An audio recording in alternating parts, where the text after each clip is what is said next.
Hello, everybody. Spilled Paint Bot, Tactical Geek, and OK Guardian. What's going on? How are you guys doing this wonderful Thursday morning? Go ahead and get right into it. So, what we're doing, we're continuing the Tau today. We have all these emblems that I'm getting. I have some bright neutral gray. Getting the raised areas. Tau symbol. Just like that. Hey! Tactical Geek and Tuvon, welcome. Thank you so much for the sub, guys. Every day's a good day when you paint. I appreciate it, guys. How are you guys doing this morning? Thank you so much for the subs. That's someone else gifting them. Hold on, I can tell in a minute. I hope you guys are having a great morning.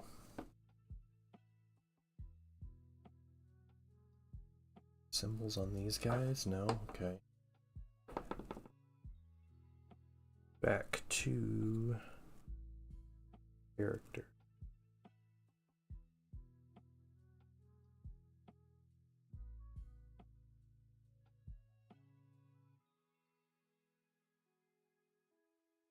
Nothing crazy going on here today.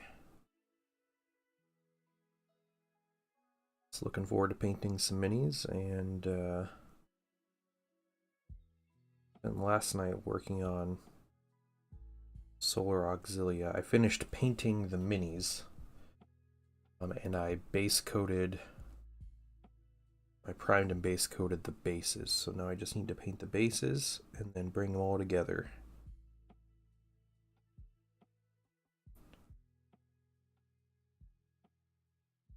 My goal is to have them done before a potential Horus Heresy game on Saturday. From what I've had for 10 plus years. Go back and do a bit more. Nice, Tuvon. That's awesome. That's awesome. What mini is it? And hey, Zen, how you doing? And no worries, man.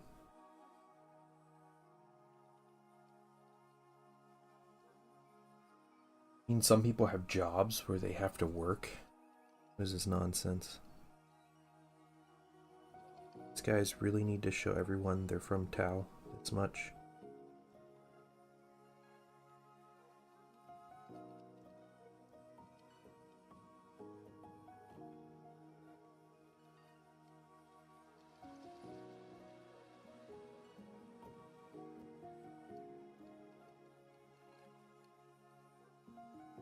Do some coats of white over this once we get all this going. Turvagon, oh nice. Posting the whips. Oh, cool, okay, alright. Eyefleet Behemoth. Well, it's looking good. I'm not sure what you've done and what you haven't done recently, but the mini looks good though.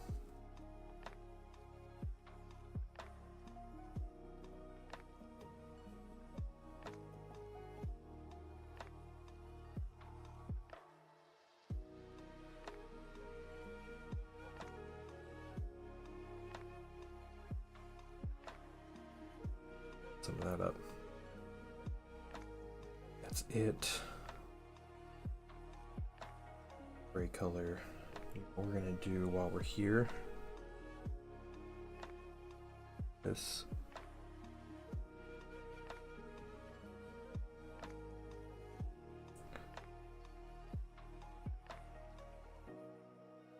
Some of this cloak. Our goal is to finish the infantry and drones today. Get a start on the two commanders this weekend.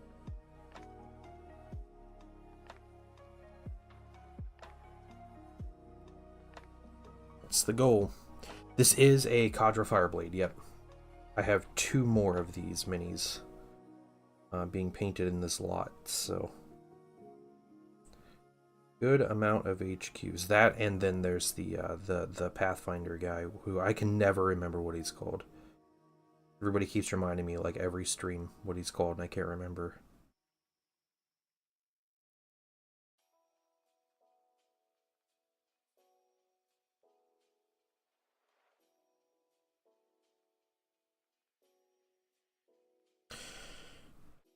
Here's the blue edge. Went back, cleaned up the red.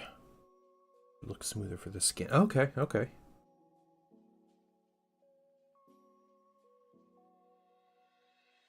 Hitting us with a little before and after pictures.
Really hoping to get these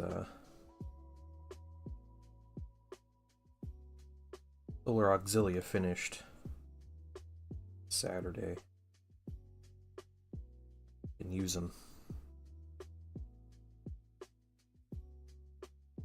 I won't put unpainted Heresy models on the board. I think they're looking really good. I have one test model that I'm doing some repainting on, and I have the actual like HQ commander guy. I need to paint, who is in the base steps, but yeah, we'll get there. We'll get there. 4 shifts left, including today, then 10-day vacation. Nice. All right, get some painting done on vacation. That's awesome.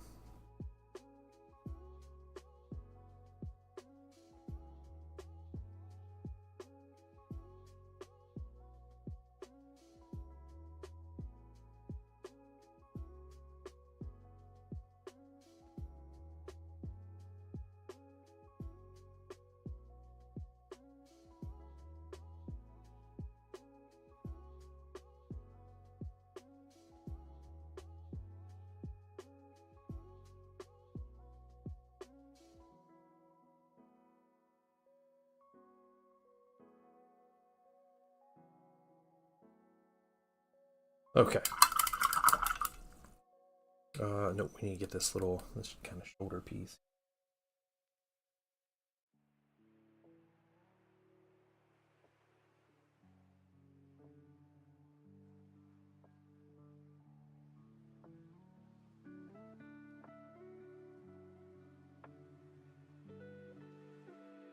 Alright, so first coat of white, we got him.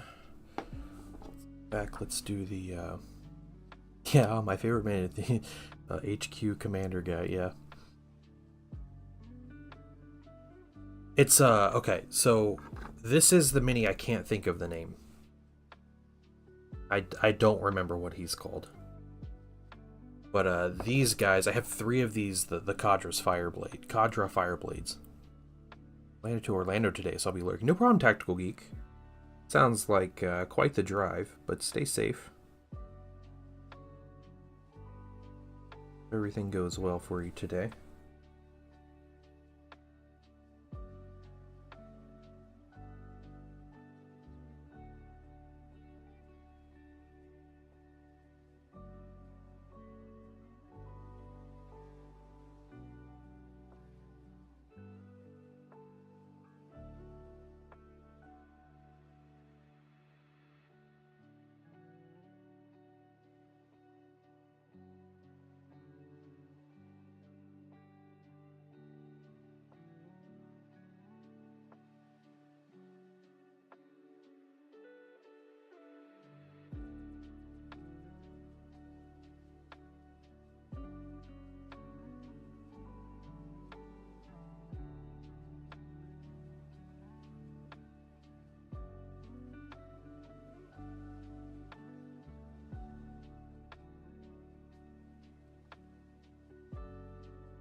back here, then we gotta get his knife. Bonding knife.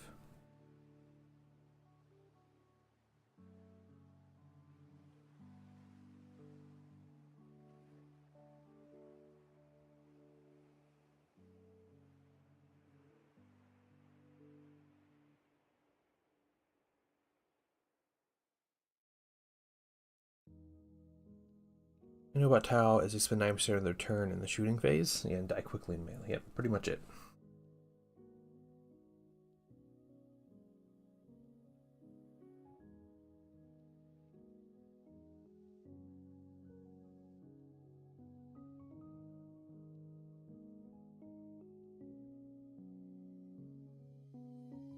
Okay. Oh no, we need to get his ribbon on his knife here.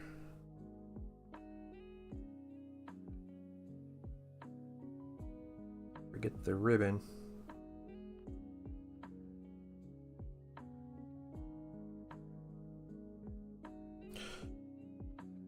Dark Strider, that's what it is. Yeah. The guy with the wall is Dark Strider. Is that like a special character, or is that just the name of a like Pathfinder commander?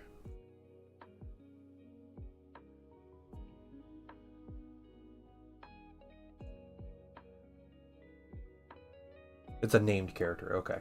All right. I have no idea, and it's hard to tell because, like, you know, for the longest time I thought Kadra Fireblade was the name of a character.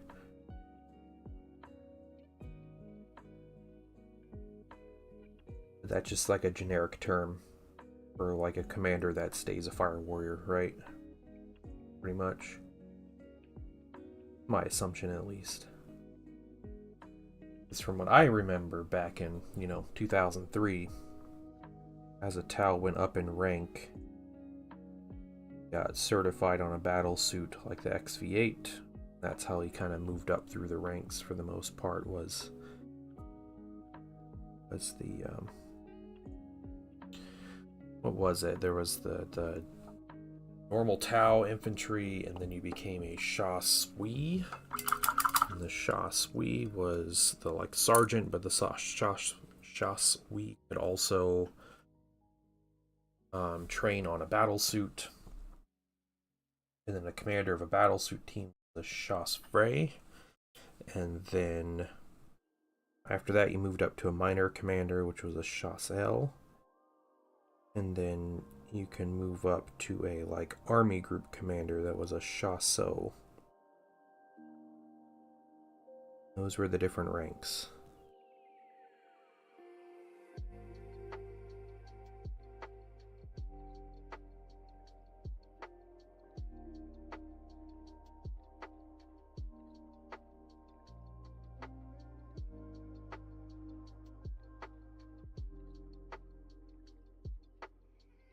Yep, it's an awfully heretical. Yeah, it did, didn't it?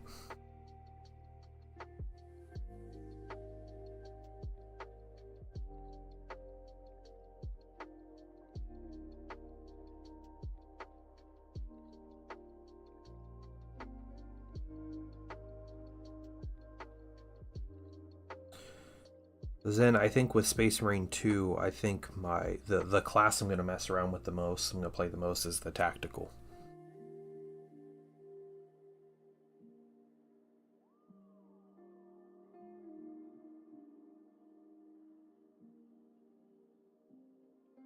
That one seems like the most fun to me.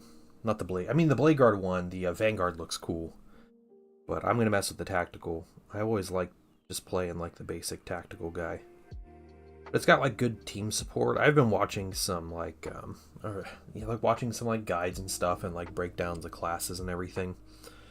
You're doing the heavy intercessor. That's the so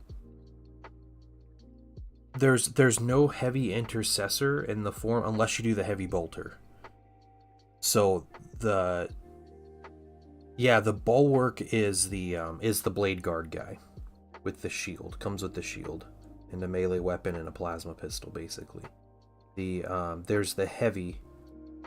That's the like heavy bolter or plasma cannon or heavy plasma incinerator, whatever they're calling it. The tactical can get a heavy bolt rifle. Yeah, the big guns, that's the heavy. Yeah, yeah. Okay. The heavy's apparently a really good, like, team player kind of class. Like, they get a lot of buffs to, like, reviving teammates and helping teammates not take damage if you're standing near them, so...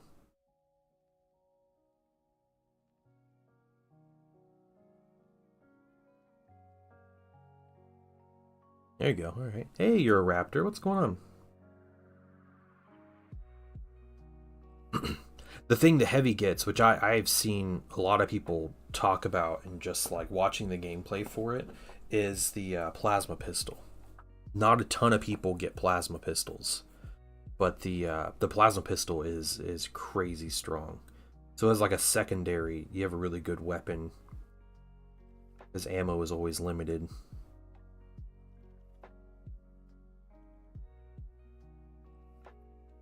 Oh, to drink after magnetizing a load of bases today. Nice. Congrats. Well deserved. Getting the work done.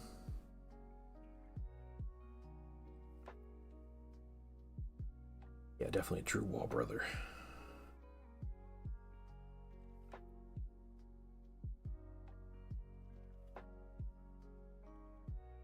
Yeah, what is the sipping? I have a cup of water next.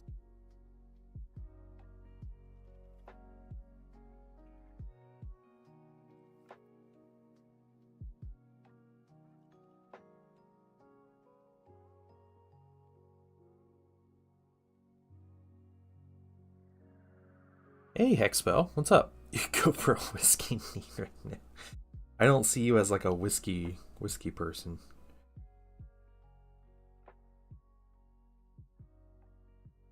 I also don't know like what alcohol goes with what kind of person, so probably not the best judge of that. You 100% am? Okay. My bad then. I'm sorry. I mischaracterized.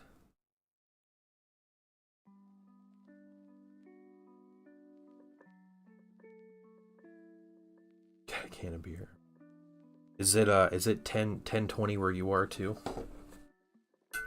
No judgment, I'm just curious. Learn how to drill and magnetize. Specs, exocrine, a difference between... Yeah, I do have a recommendation if you have a bit of a budget. There is a tool called a wow stick. Spelled like you would imagine, wow stick. And it's like an electronic pin vise, basically, a little hand drill, the size of like a large pin. And yeah, it is a high torque, low speed drill.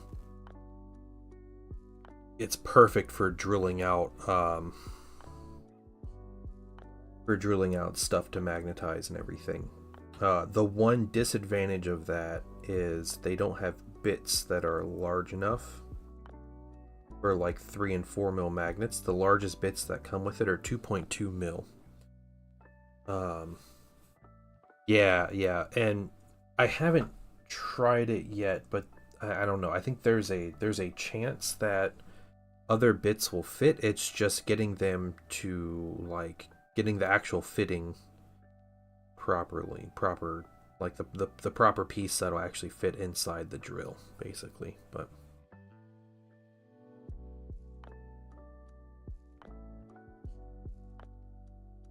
yeah, otherwise, you got to be careful with drilling out, especially stuff like 4 mil. 3 mil isn't quite as bad, but when you're drilling out 4 mil, like you will tear minis up. You'll tear them apart really easily. You have to be really careful.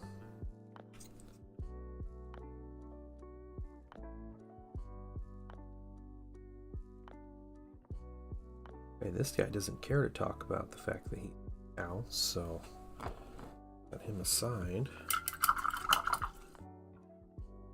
Emu. Bucks in it. Okay, I can get larger bits. Oh, that's cool. Okay. Not a cheap kit. Yeah, yeah. Sanguinary Guard and Blues Server. Hexspell, I did. Yeah, I didn't realize that was you. Yeah, yeah. Looks cool, man. Were you putting contrast over metallic, or how were you painting that? Or were you doing the metallic red?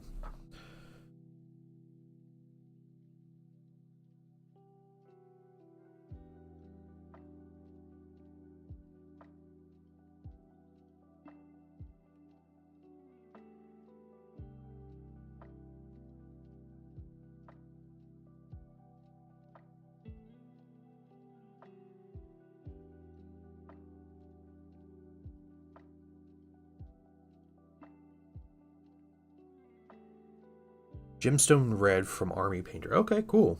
Are you liking it? You enjoying how the paint works and everything? Is it easy to use?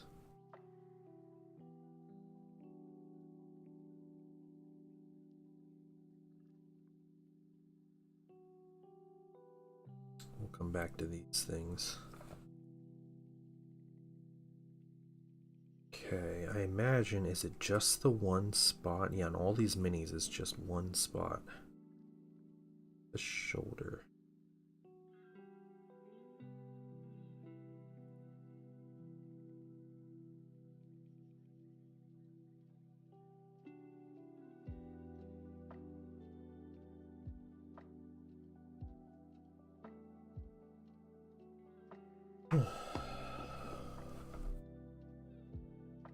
Drop a bottle for the win. Nice, nice.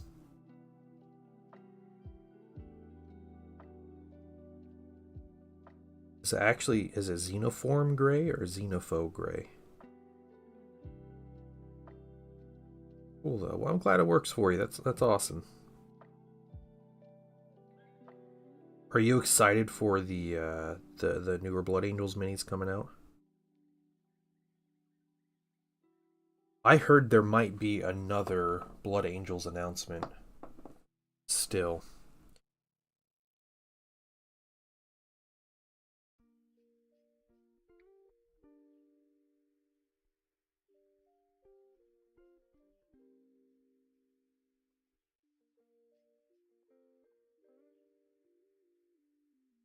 Seems like this is really the I can go back to work. Yeah, no problem, Hexspell. You have a great day. Thanks for stopping by and chatting. Yeah, I like the Sanguinary Guard. I think they look great. But 10th edition definitely seems to be the edition GW is catching up with the Primaris stuff. The Marine chapters.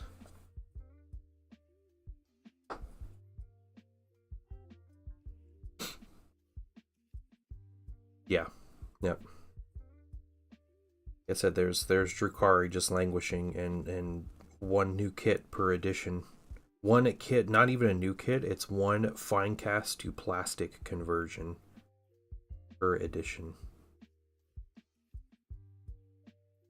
Blood Angels have had 2 updated lines since Drukhari have had any decent release. Yeah. Blood Angels have had 2 refreshes since Drukhari have been updated. How crazy is that? Back when they were Dark Eldar and they got their big refresh, and then it was Blood Angels, and then Blood Angels again. Yeah, you got new Mandrakes. That's all you're gonna get. You're gonna get new Mandrakes, and I guarantee what's gonna happen. They're going to release Urian Rakarth, and he's gonna be the one mini because he's fine cast, and he is the last fine cast special character, and they've been releasing a special character per edition. So it's going to be him. I want it to be more. I always want it to be more. Drukhari needs some cool new units. They need a Tantalus in plastic. I'll freak out if they get a Tantalus in plastic. But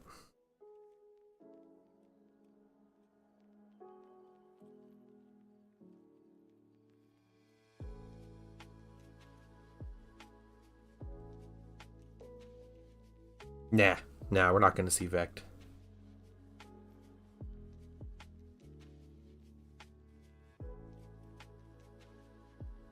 I would say if there's a Tantalus mini that comes out, they might do a Vect like variant Tantalus or something and make it like his, because he had his like special Ravager, Raider back in the day, but Vecta's been he's been gone, man. He's been gone since 5th edition.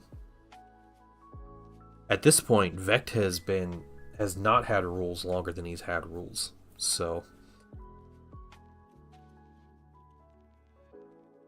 yep. Spill Paint Pot, yes. All of those things. All of those things need to happen.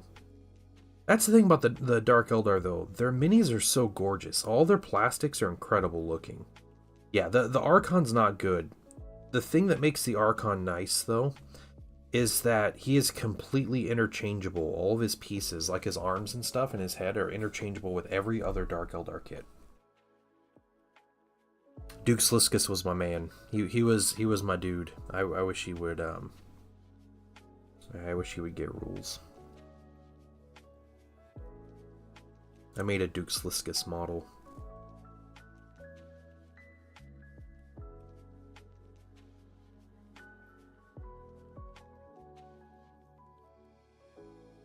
Yeah, Dark Eldar minis hold up very well. They are still one of the best looking miniature lines in 40k.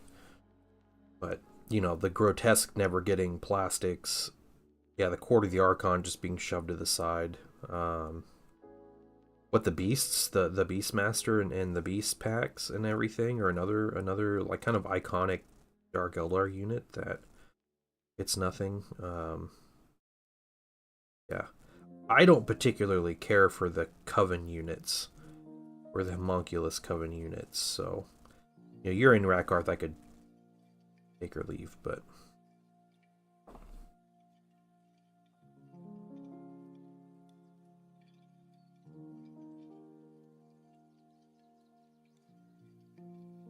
yeah, the Kabalite minis are really nice. And I know even people meme on like the Hellion minis. Like about like all the women are really muscular, but like who like is that your thing? The Witch Cult minis look great. I love all the Witch Cult minis. They're Reaver bikes. I think the Hellion minis are some of the best minis when you actually look at them in person. They look like weirdly chunky in photos, but you know, picture always adds 10 pounds. It goes with miniature photos too. But the Reaver jet bikes and these Scourges I think are two of the best looking minis in all of 40k. The Scourge minis are just phenomenal. And the Reaver jet bikes are just so like, they're so like sleek and fast looking, but it's like they look like what they do is they fly by and decapitate people with like the fins on their bikes and everything. It's so cool. Yeah, the Incubi minis are really good too. Yeah, I have 15 Hellions I bought way back when as like an emergency to before a tournament in like 2011. I was like, I need more points to get my 2,000 points for this tournament, so I just bought 3 boxes of Hellions. I painted them up real quick. Did well for me. Hey, Star Laser, what's going on? Yeah, Drukhari line is great. A Void Raven bomber would be fun to have. I have a Razor Wing, but I don't have a Void Raven. Okay, coming back with white, which is pure white here.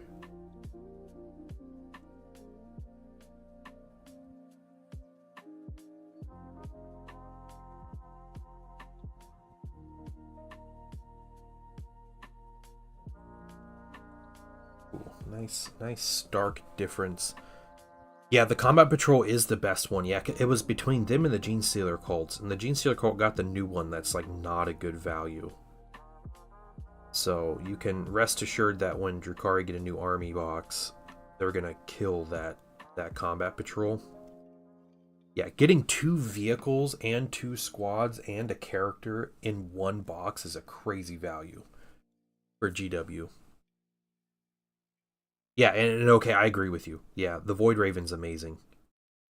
The fact that the bomber is in the front and he's laying down, and like he has like the glass bubble under him, like there's just so much cool character in that mini. Yeah. Jess Goodwin knocked it out of the park with the Dark Eldar designs. He was the dude that designed them.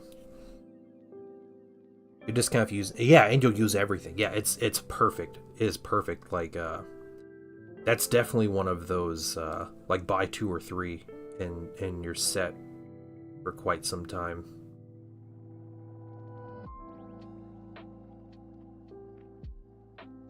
Ravagers are really annoying to put together, because the Ravager sprue has a lot of fragile pieces. The Ravager sprue in particular, not the Raider sprue. The Raider sprue has its own, but the Ravager sprue is really bad about having pieces that break as you pull them off the sprue. Bought 3, yeah, yep. New GSC one is a decent value, just way worse than the first one. Yeah, the first one was really good. Getting a vehicle and like 30 plus minis in the box. They have 2 characters before. Maybe it always had one. It just had the Magos, right?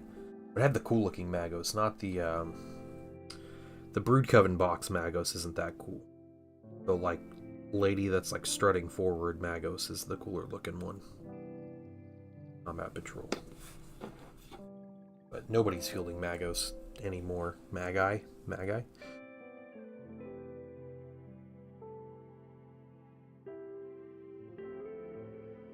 Yeah, if I were to like kickstart my GSC again, I would probably buy a Combat Patrol, because I currently have 20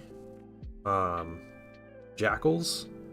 Maybe I'd buy 2 of those. I think it comes with 5 Jackals, or it comes with 10 Jackals. I think it comes with 10 or something, right? It's pretty crazy, but I would definitely want a motorcycle and, you know, war rig themed force. So maxing out my numbers on those.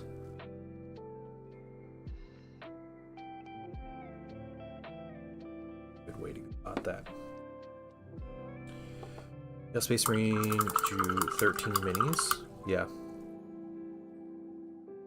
That's funny. Are you talking about the start collecting Space Marines? I remember the Dark Angels Combat Patrol was like the best one. 3 Inceptors, 5 Intercessors, a Redemptor Dreadnought, and a Chaplain. It was a solid box. Very generic, dude. It came with a Dark Angels upgrade sprue, but whatever.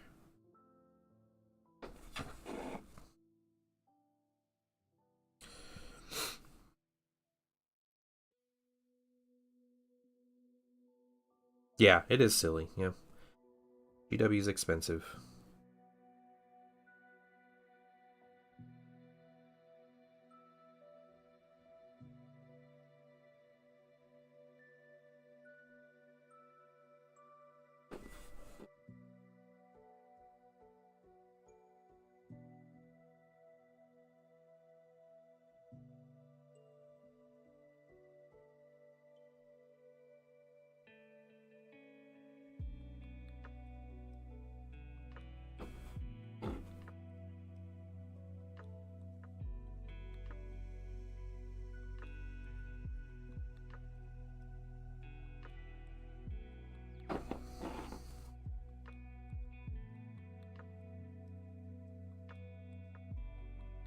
Was it all Phobos minis? Is it a bunch of Reavers that are like always bad?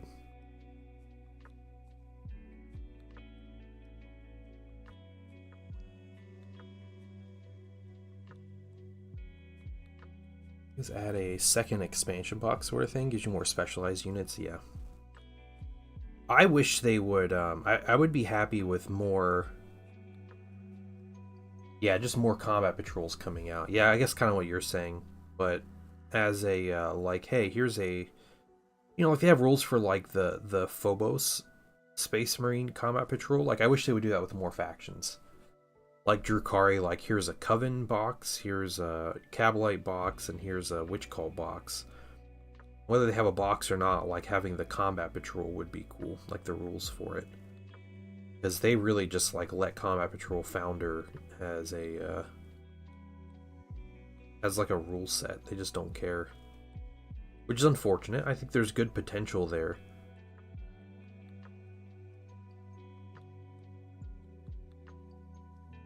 Tax, 2 characters, and a Dreadnought.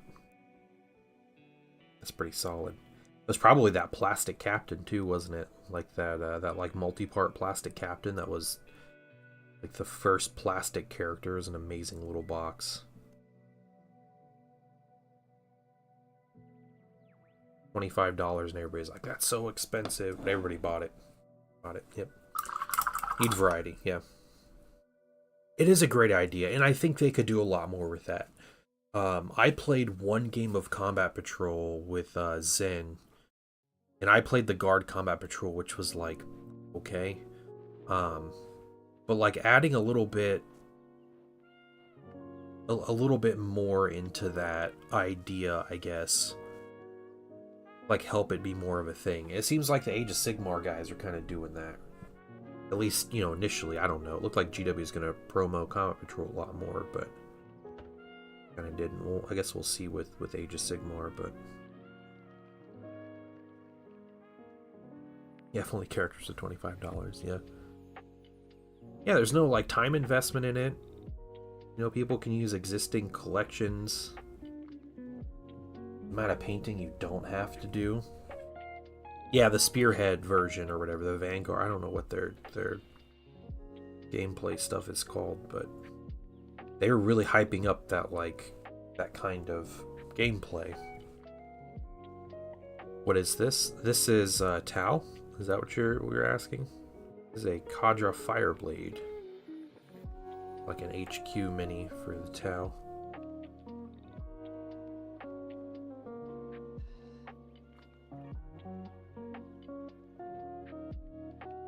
Oh, the game mode. Oh, okay.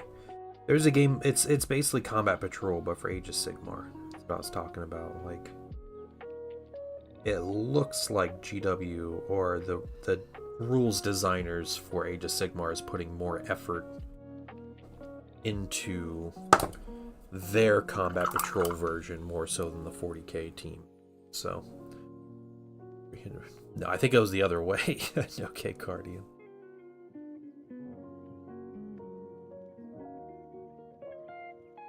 Yeah, Star Laser, I agree. Yeah, but I think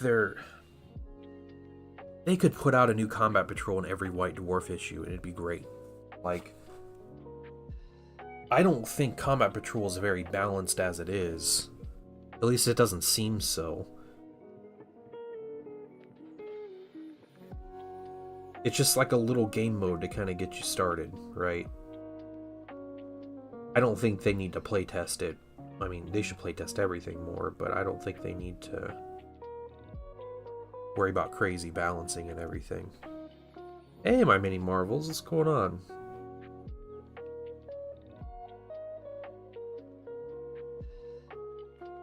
Yeah, you can definitely bash your own characters, that's true. Oh, my LGS. Blue character, at least one true green. Yeah, yep. I think that's the way to play. Yeah, Combat Patrol used to be a rule set like that anyway. Way back in the day, I think it was a 400 point was like the official rules for Combat Patrol. Yeah, it was one character, one troop. And you, play 400 points. It is Thursday, yes. She got that right this morning. Painting Son's in his second day of school. He loved his first day of school. Alright, I gotta tell you guys this. I can admit, you know what? I play Heresy, so I don't miss the Force Organization chart. Because I have Heresy in the old world. So, the Painting Son, and I'm gonna have you guys participate in this, alright? We went to his orientation for school, you know, on Monday before school started. And his teacher had a challenge for all the kids to write something down and put it in a basket.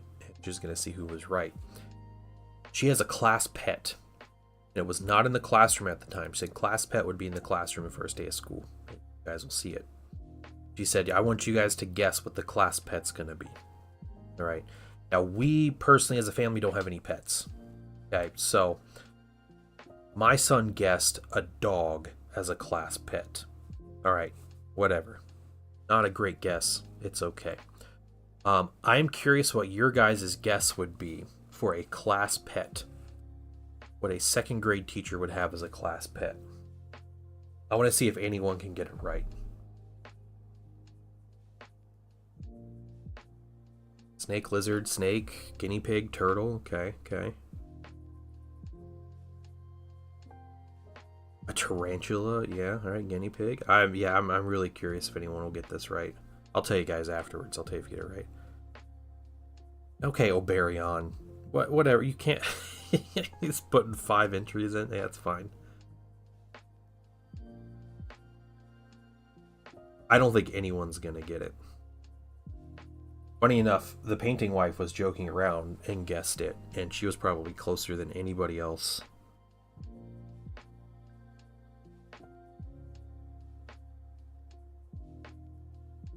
Is it bigger than a bread box? It's true. I didn't limit you guys to 1 guess each, so I guess it's not not illegal to guess more than once.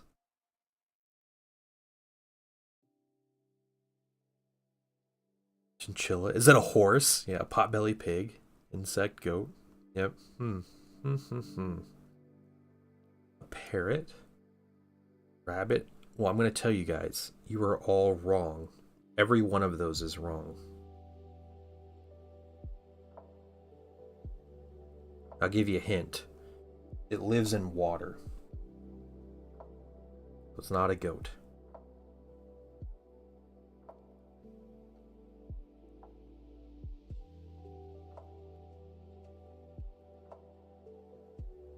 Salmonella. An axolotl, that'd be really cool, but no. So bad at this. Yeah, so, alright. Here's the pet. Here's the pet. Okay, so Painting Wife was joking around and guessed octopus. Just to be silly. Just to be goofy and you know, have something funny to say. The actual pet, and she has 2 of them. This lady has 2 of them. Jellyfish. 2 jellyfish. That is their class pets. Their class pets are jellyfish. Yeah.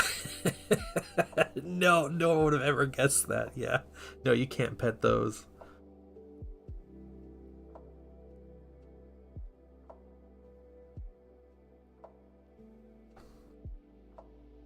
Kids won't be picking them up and dropping them. That's true. Yeah. Yeah. I've eaten your kid's class pet. Yeah. Now, I don't know what specific like type or species of jellyfish it is. But yeah, jellyfish. And there's like a pink one and a yellow one or something, according to the Painting Sun. But yeah, I don't know. She said she found them, I guess, at a beach or something, and I want to assume they're like little box jellyfish or something. Hopefully nothing like dangerous. We're not gonna get a man, what was that 7 pounds situation with our teacher or something? But yeah, it's jellyfish. So I thought that was crazy. Like what?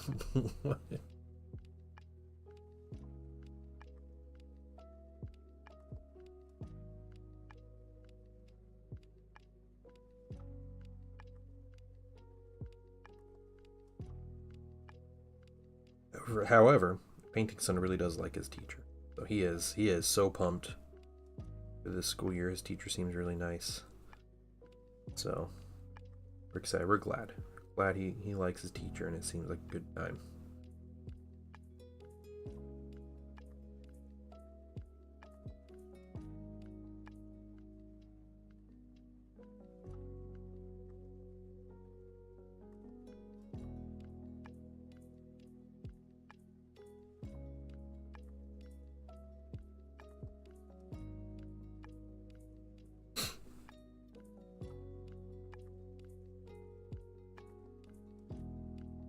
Oh, it's not the old hag from last year. It is not. Yep, it is not. No.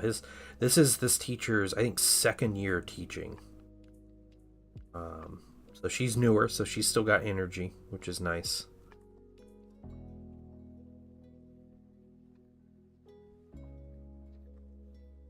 It was cool. I think she spent the afternoon yesterday. She called.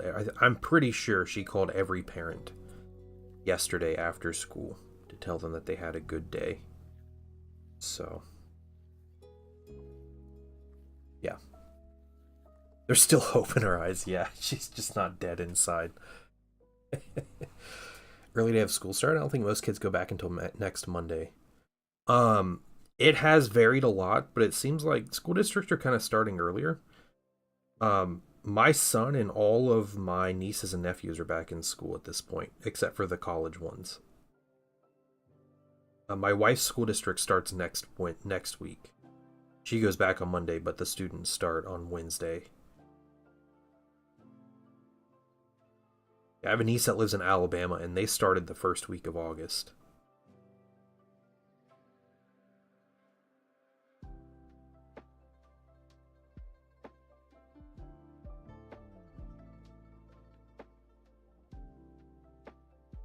My understanding is schools in Alabama cancel school at the drop of a hat if there's like a threat of a storm. Because of like tornadoes and stuff, so they probably make up for it. They might have shorter school days too, so. Whereas on the edge of stay open close, I'm debating going back to college education. Gotcha. Ooh, yeah.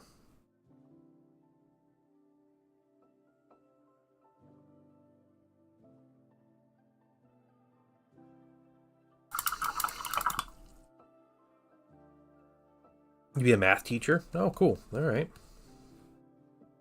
Wrong street, wrong time. Got stuck in a giant pickup line. No. The weather rock. Yeah, they kind of do, don't they? Yeah. That's how it is in Oklahoma. Yeah. Yep.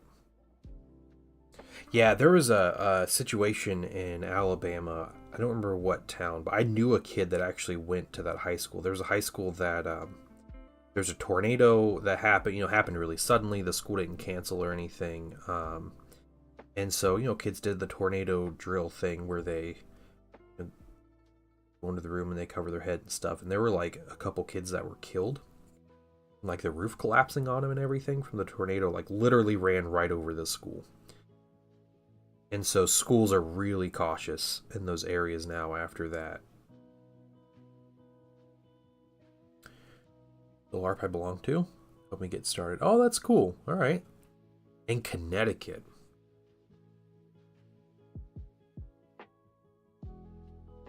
I bet Connecticut has good schools, though. Imagine a lot of places in New England, especially those little states in New England, probably have crazy good schools. You're in Rhode Island. I have no sense of distance between, because Rhode Island to me it seems like an hour drive and you're through it. So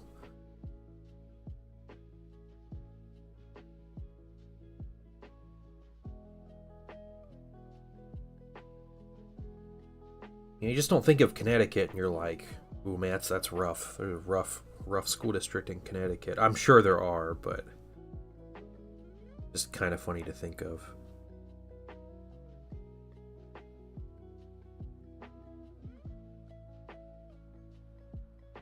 Okay, let's get some of these other bands here. It's a 45-hour commute. What? Like weekly or it doesn't take you 45 hours to drive. Wait, or 4 to 5. Is it 4 to 5 hour commute? Is that what it is? I can imagine it takes 4 hours to drive through Rhode Island, but is Connecticut border Rhode Island? I don't know. Oh, 45 minutes to an hour. Okay, I was about to say.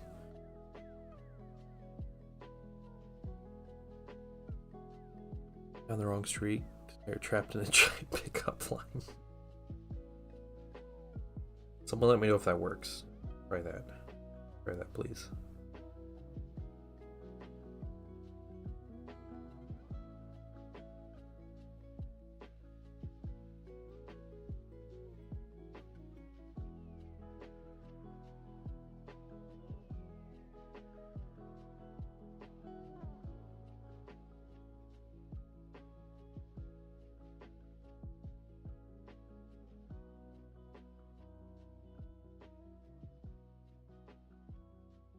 Yeah, it's hard to get rid of a short commute like that. Something longer.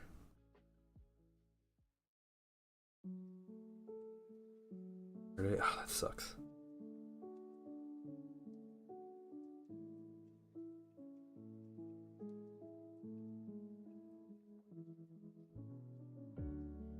Anybody having a good day at work?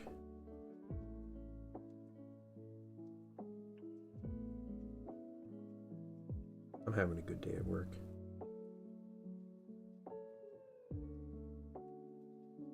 Okay, I weighed myself again. I'm down almost another pound.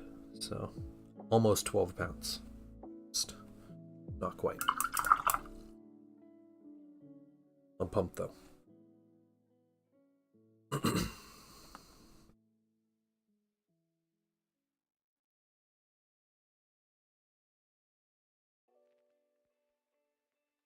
I cheat a little bit with my weigh-ins, but that's alright. For my motivation purpose. I normally weigh myself like twice a day.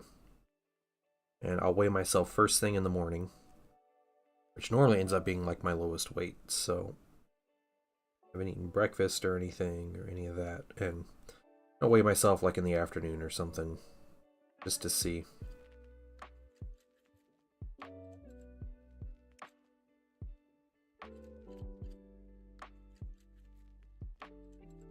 COVID helped me lose weight. Not exactly the way I wanted to do it. Oh yeah.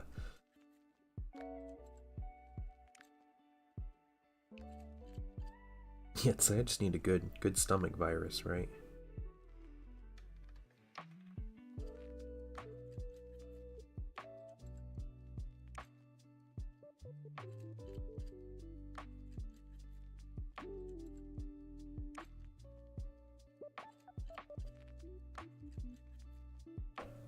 COVID 2-3. That's crazy. Yeah.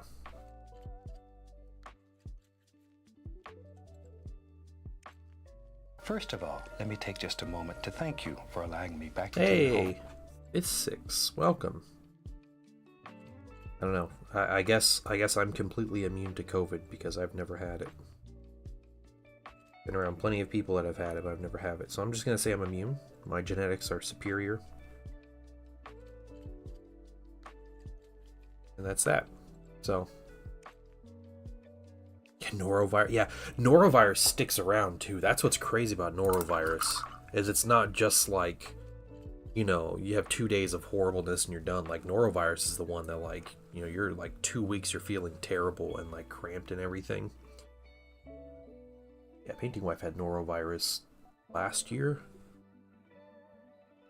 I remember what she got it from.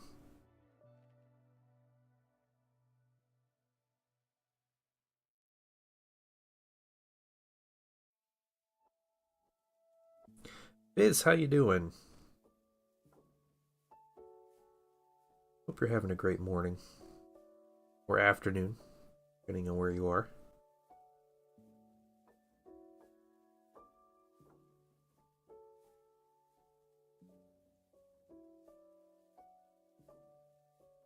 First bout was about 4 weeks. Yeah. That's crazy. Greenleaf, what's going on, man? How are you doing today?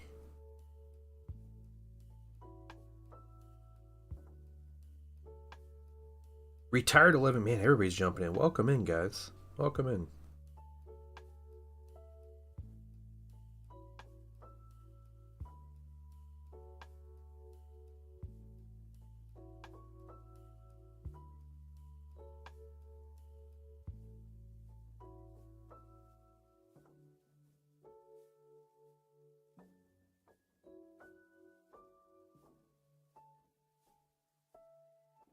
You know, casually talking about norovirus. Stupid epiphany last night. I've been making pizza dough every week for the past 2 months. I realized I can mix it in my stand mixer. Yeah. Were you like sitting there kneading pizza dough and everything? Is that what you're doing? It takes effort, dude. It's a workout. Hey, it's good. It's good for you though, right?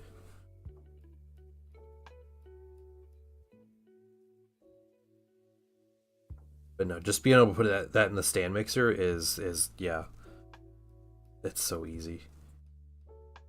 Get it ready for work. All right, Tuvon, you have a great one, man. Enjoy your 10-minute commute. thanks for coming to hang out. Hopefully your vacation is very productive and I get to see a little bit through there. Show us some progress.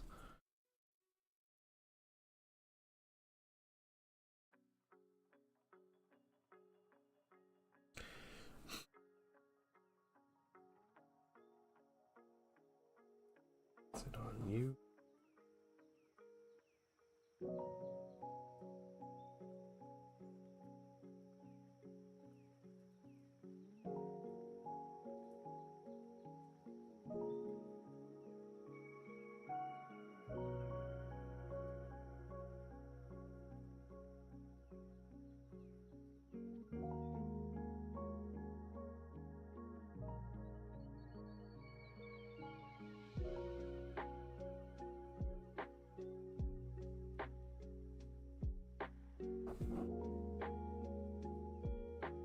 Next one's him.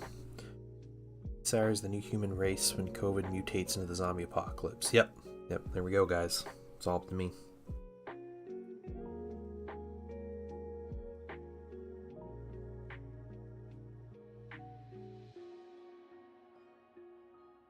Well, it was kind of a joke in like my immediate family because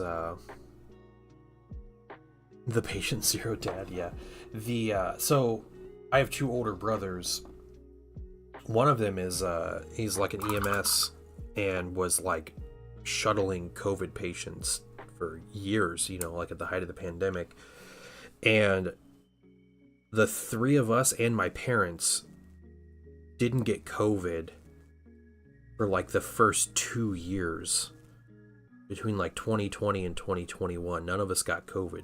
All of our my family and my two brothers' families all got COVID, but us specifically, me and my brothers never got COVID. My parents didn't get it either, but they kind of avoided people really hard and everything. But so we were joking about how we have perfect genes. We're the pure bloods or whatever. We'd make jokes about it.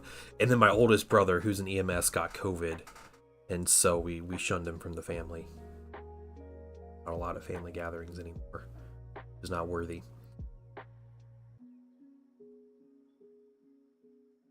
Yeah, that's what we did.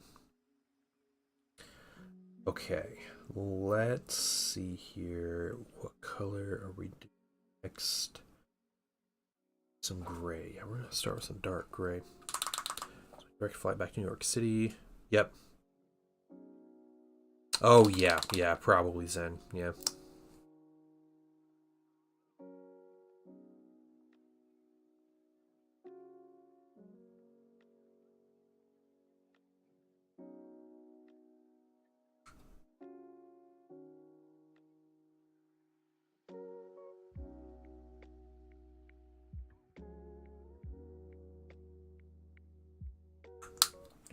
Do I need to buy more dark neutral gray? I wonder if I have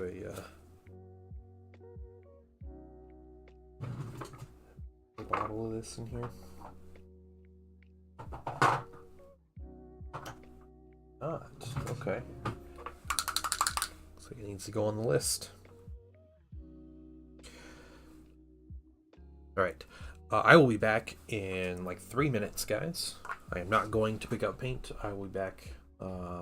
Yeah, we'll be back to paint in a second.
All right, I'm back.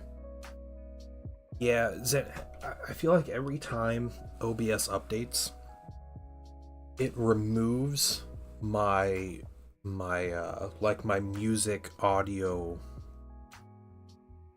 like section or whatever from it just pulls it off from just that specific scene, just that Be Right Back scene. It loses like my music capture or whatever, and so I have to like put it back in basically. Yeah, because that's not the first time that's happened. That's happened. They happened before. You know, we're doing cloth. Let's. All right.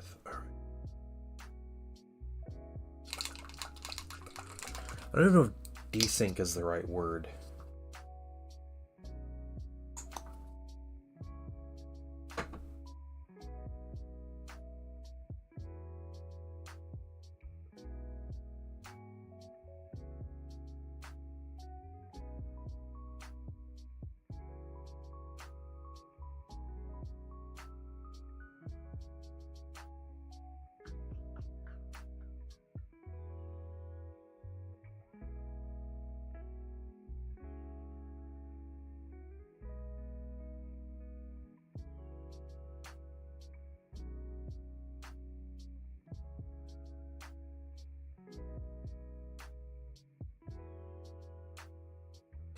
Then I'm surprised you don't want to play the Bulwark, the shield guy in Space Marine. But I mean, the heavy works too. They both make sense, I guess, for Imperial Fist. But place can you eat? Yeah, I got a place. I can eat at I'll just say that I can eat at Brassica. You want to eat at Brassica? Yeah, so Bulwark has yeah, okay, no, you can't get a bolter with the Bulwark. It's Chainsword, Power Fist, or Power Sword. And then you get a couple different pistols.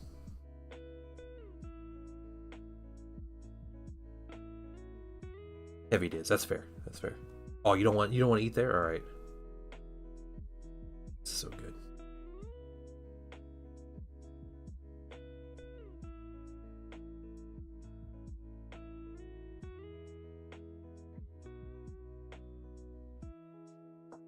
This point is the lack of flamer.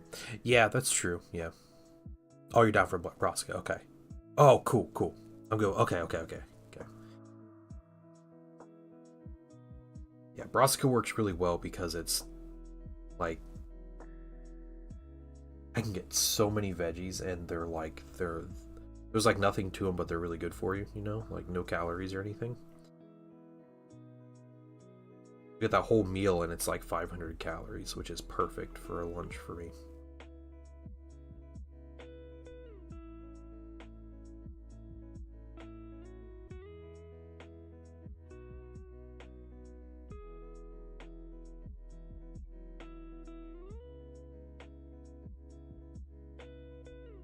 Yeah, a flamer would be really interesting. I feel like they kind of turned the Melta-Gun into like a pseudo flamer in a weird way. Like, you know, it's like the big shotgun kind of thing. That can like clear hordes really well because it has like a spread on it. That's what I have seen with the Melta-Gun. The one thing that doesn't look very good to me is the multi-Melta. I thought the multi-Melta looked like kind of like garbage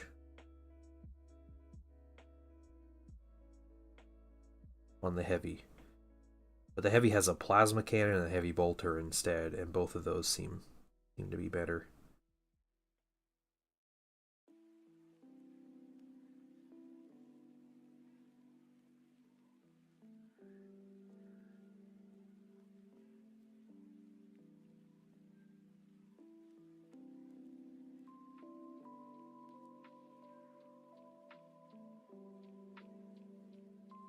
I like the tactical though. The yeah, it's like September 9th, I think. The tactical has a ton of options and weapons. I like using bolters. They have a lot of like good team buff abilities, but I think a lot of the classes have good like team buffing abilities.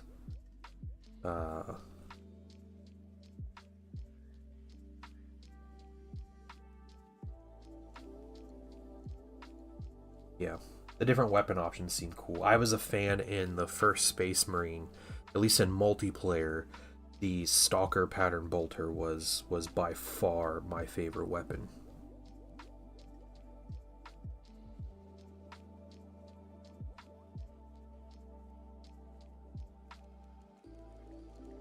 So I'm excited to try that again. Notice they have it in the game.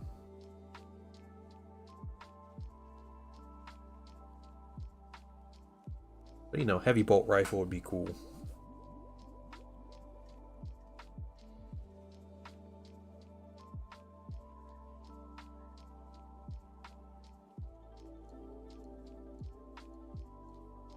The like plasma incinerator on the tactical looks really good too. Seems like he had a decent amount of ammunition. It was like AoE and stuff, and it's a plasma gun.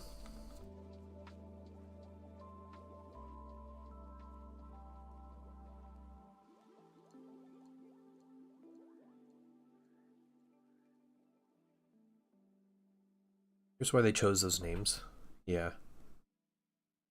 Well, I think they were trying to get away from the archetypes because like the Blade Guard veteran doesn't use a power fist, but they wanted a power fist for the unit and a chainsword. Like Blade Guard are a very specific like unit equipped with very specific things. So there's like the heavy, and he's not just like a devastator or like a Gravis guy. He is a heavy, and that's what he is. Because he has options from a lot of different units.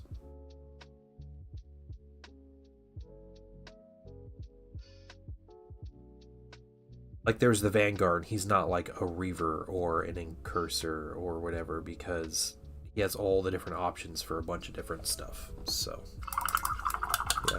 Hey, Gosu, what's going on, man?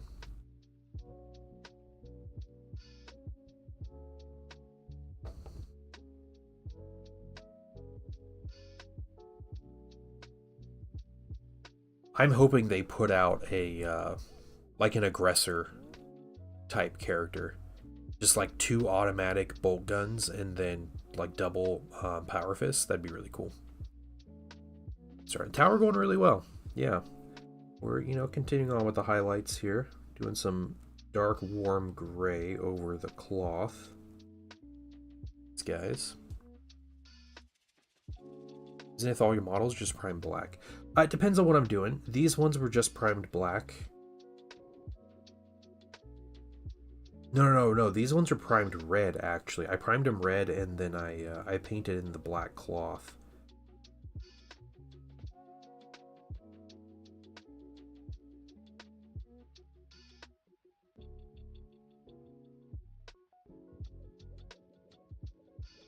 I don't know if Flamers would have been too good against the Horde, though. Like, they can adjust stats how they see fit, but even then, like, a weapon that's good against the Horde, like, isn't going to be good against all, like, the Tyranid warriors that you fight and stuff.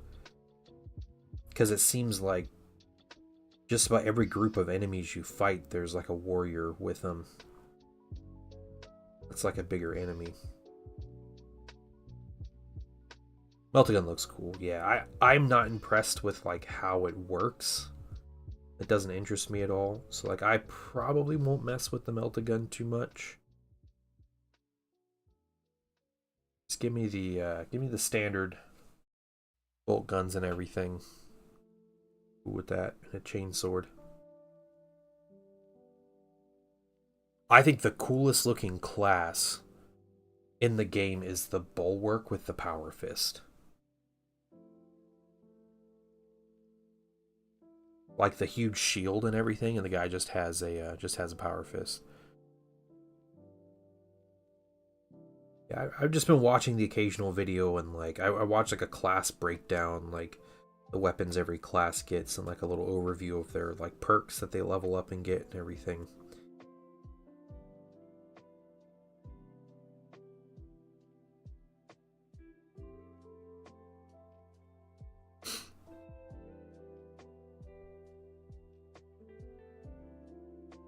Yeah, Fizz, I do like to zenithal highlight my minis when I prime them. It just depends on how I'm going to paint the minis, though. Because to me, if there's no point in zenithal highlight if I'm going to paint them a really dark color afterwards. But if I'm using something like contrast paint on the minis, then yeah, definitely a lot more reason for zenithal, because contrast you really want like that. Like those extra shadows to like boost up your values there. So yeah.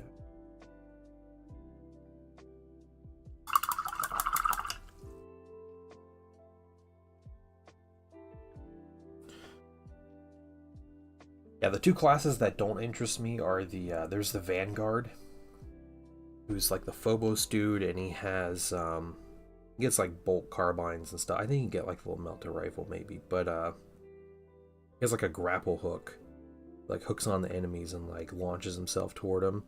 But then he uses like a chainsword or like a knife, like a combat knife. But he doesn't really interest me. And then there's the sniper doesn't either. And I would like a sniper character, but I was watching I watched a video where the guy's like, this sniper is so powerful, like people are underestimating it. And then like he was using the Las Fusil, which is like their super high powered sniper rifle. It's a las cannon, right? Like that's what it is. And he was like shooting Tyranid warriors in the head with it. And mind you, he has like 15 rounds for this thing. Shooting Tyranid warriors in the head and wasn't like one-shotting him. And I was like, what's the point of the sniper when you're like taking 2 and 3 shots to kill, you know, these big warriors? Like you'd think this would be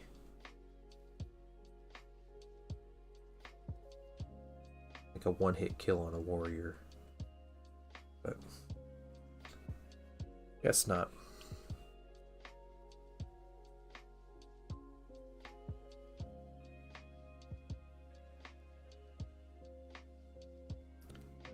Hey, Hawk Legend, how are you doing? Welcome into the stream.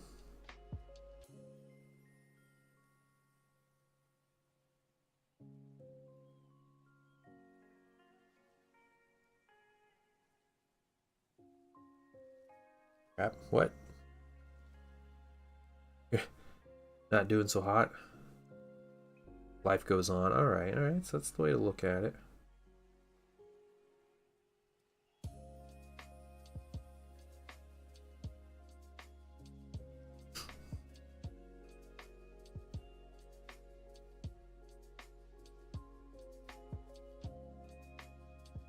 It'll block. Yeah, that sucks. That sucks. Carrying a giant armor plate on his head. Well, yeah, I mean, but it's a las cannon. Armored plate on its head or not, like this thing's meant to take down heavy vehicles. I don't know. It just seemed underwhelming to me. Like it'd be cool if you could like one-shot some stuff, you know, that was like worth one-shotting him. And there was a time he was shooting it at like Hormagaunts. And like one of the things it does, it can like pierce through enemy models, like hit behind him. But he was like, he shot like Hormagaunts and he wasn't one shot killing Hormagaunts. And I'm like, you're not killing Hormagaunts in one shot. Like, probably if you hit him in the head, maybe you'll kill him in one shot. But if you're not killing a Hormagaunt in one shot, like, this weapon's worthless. Like, what's the point in having a sniper rifle when you can't kill something in one hit? You off work, can't drag out the motivation to do anything. Yeah, that sucks. Yeah, I understand. Sometimes you just need a day to chill, though. Unless you have, like, super important things to do, then I guess maybe you need to get on it, but I do that sometimes. Cadian faces to paint. How do you like those Cadian minis? I have never painted the newer guard minis. Seemed kind of exhausting to paint. Oh, you got Tau to start? I understand. Just think of the Tau. Do it for them.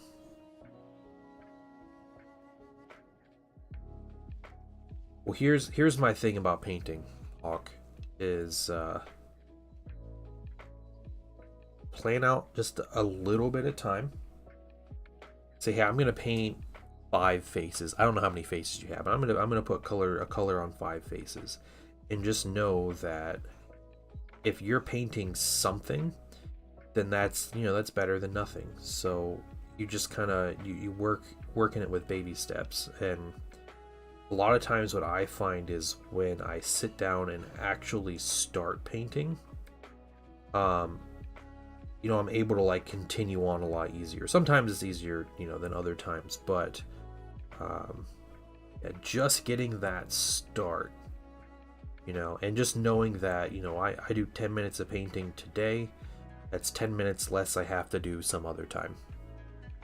Yeah. Makes my eyes bleed now. Orc Bros. Yeah. Okay. Nice, Fist. That's awesome. What kind of armies you trading? What are you looking for? What are you getting rid of?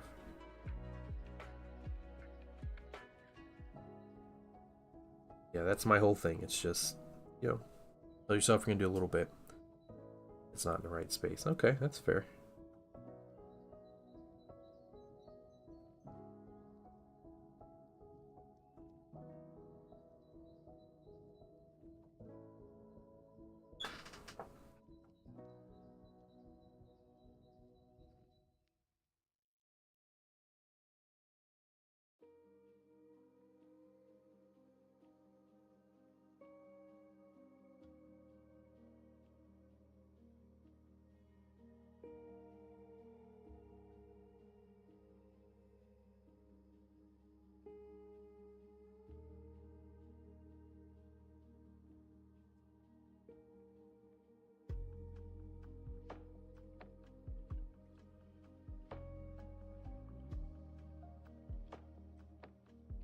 Can't store them. Okay.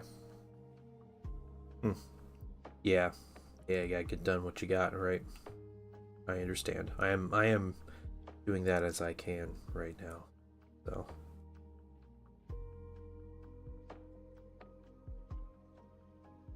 highlights. So the characters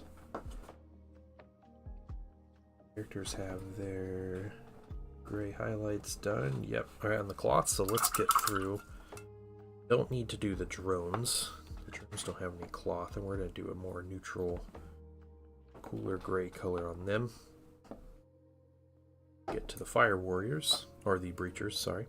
Raiding Slaanesh Demons in Thousand Suns army. No idea, collect all 4 Demon Primarchs. Armies, no Fulgrim, so Magnus goes in the bin. Ah, that's sad. That's sad.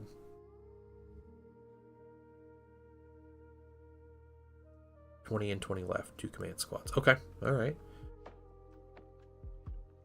Yeah, maybe just start with something simpler for the camo, so it's not as frustrating.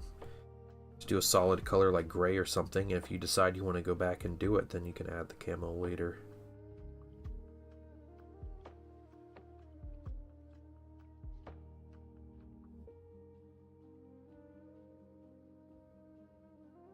Painting camo on like an entire army of minis is tough though. Like actual camo patterns. That is exhausting.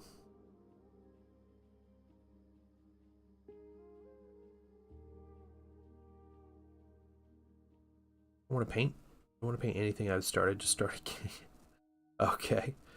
Yeah, getting started is definitely the hardest part.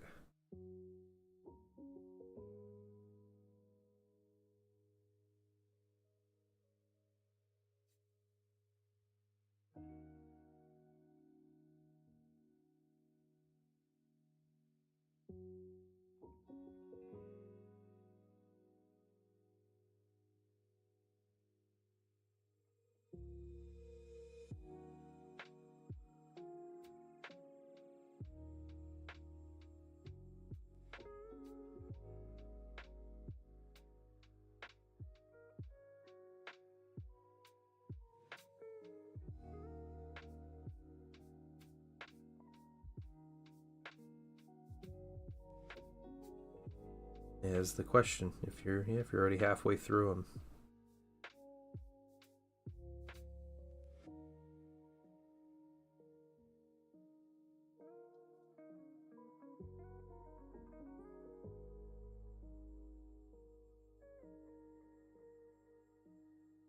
I think stencils. Oh, really? Oh, cool. All right. Huh.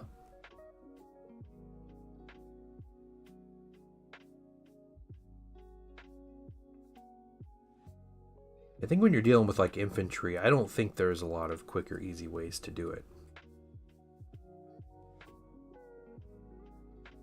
That's kind of the problem with camo, is when you have all these detailed minis and weird angles and stuff, you can't just wrap something on them, make it work.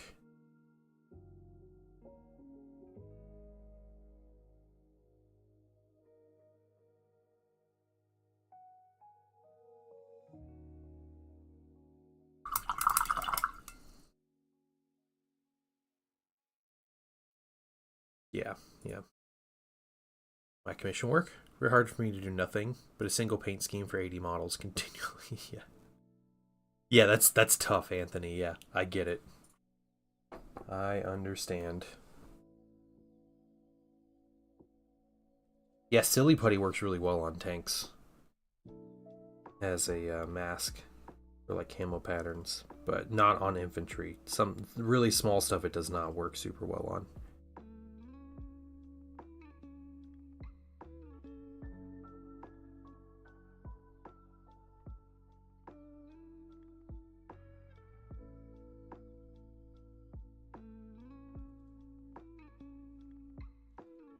Yeah, the problem with that is using a craft knife over your paint to cut the masking tape has a good chance of cutting into the paint that you already put down.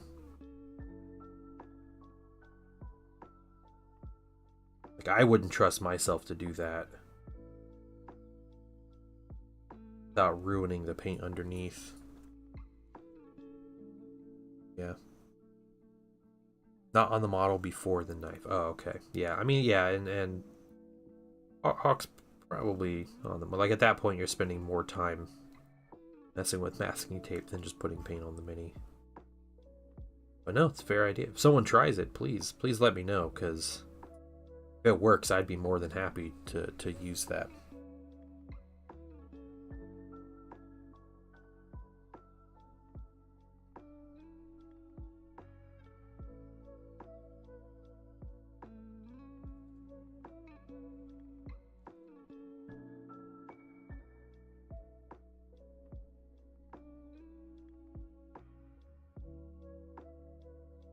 I painted some modern US infantry last year, and getting that camo pattern down was so tough, and it still looked kind of goofy. It's really difficult to get like a proper camo pattern down.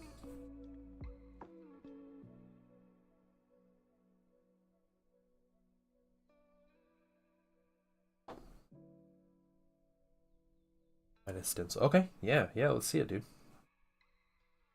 I'm curious about this.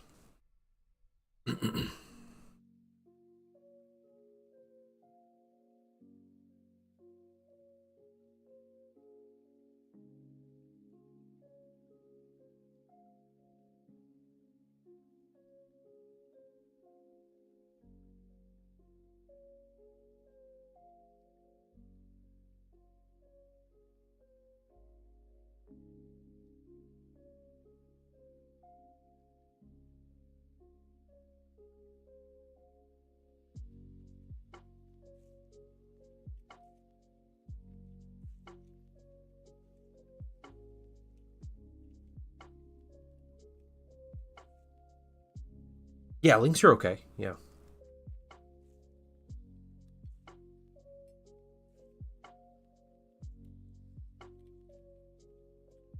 Stencils.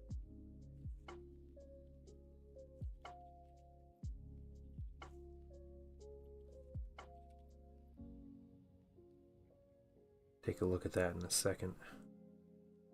Talc Party. Thank you. I appreciate that. These are a commission Farsight Enclave.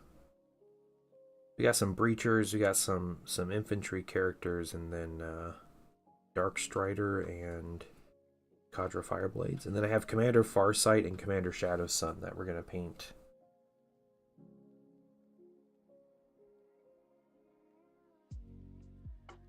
Guys are basically done. So, the brush sections, different colors, yeah.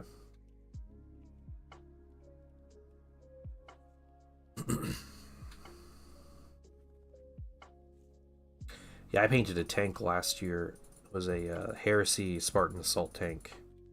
And I was dreading painting the tracks, because I put a bunch of airbrush work into the actual body of the tank. I didn't want to like try to correct that, so I spent a lot of time masking off the entire tank except the tracks, threads on the tank, and then airbrushed it. Lazy, yep, yeah. Get your lazy booty up and over your desk. All right, dude. Yep. Okay, yeah. I know these stencils. First of all, let me take just a moment to thank you. Thanks for the follow, Hawk. I appreciate it.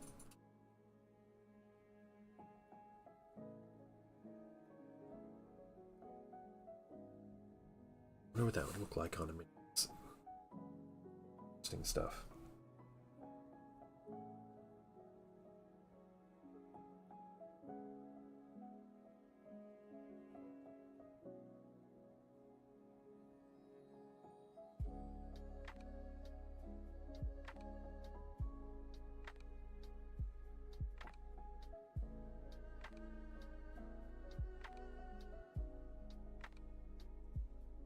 Yeah, the Tamiya tape, yeah. That stuff too. Their little painter's tape.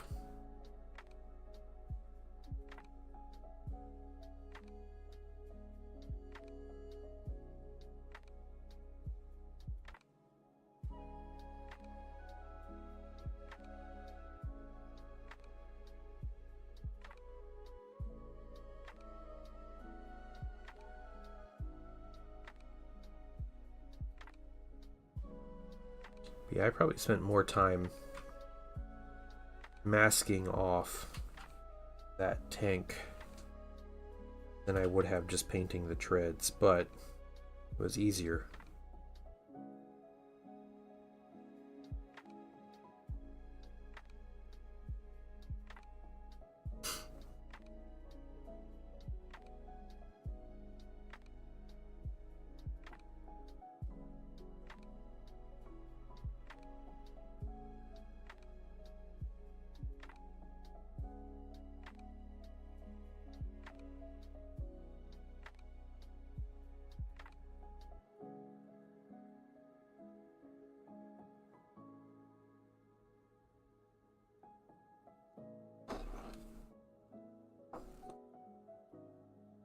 Got a question for you? That's fine. That's fine. You can call me Dad. It's alright. Everybody's. Apparently I am. Yep. Painting wife is playing Fortnite behind me. So. Last day for Fortnite.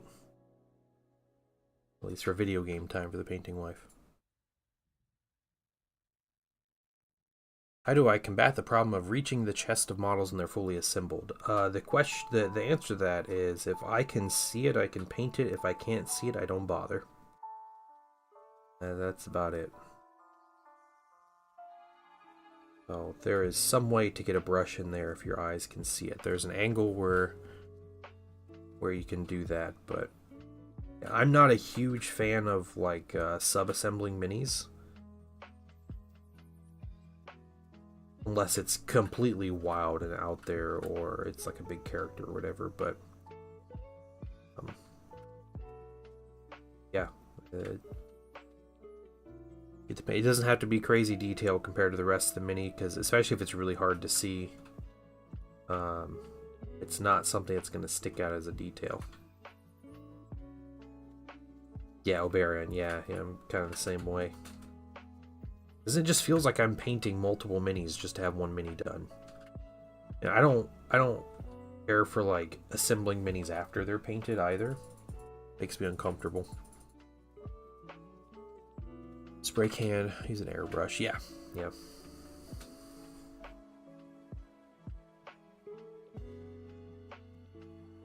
Airbrush is a nice tool. You just need a little bit of like infrastructure for it. Some learning time.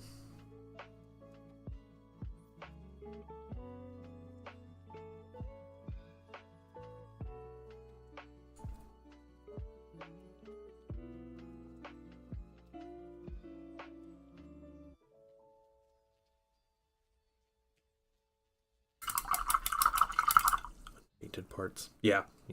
Ultimately, it's down to you. Like, if there are unpainted parts that you can't see, nobody else can see them, and no one's gonna care.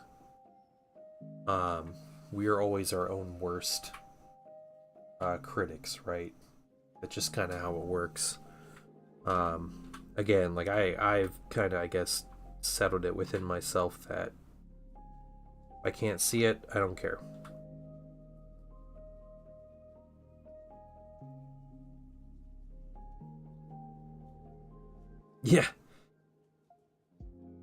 Yeah, so if you really can't accept it, then sub-assemblies are probably the way to go.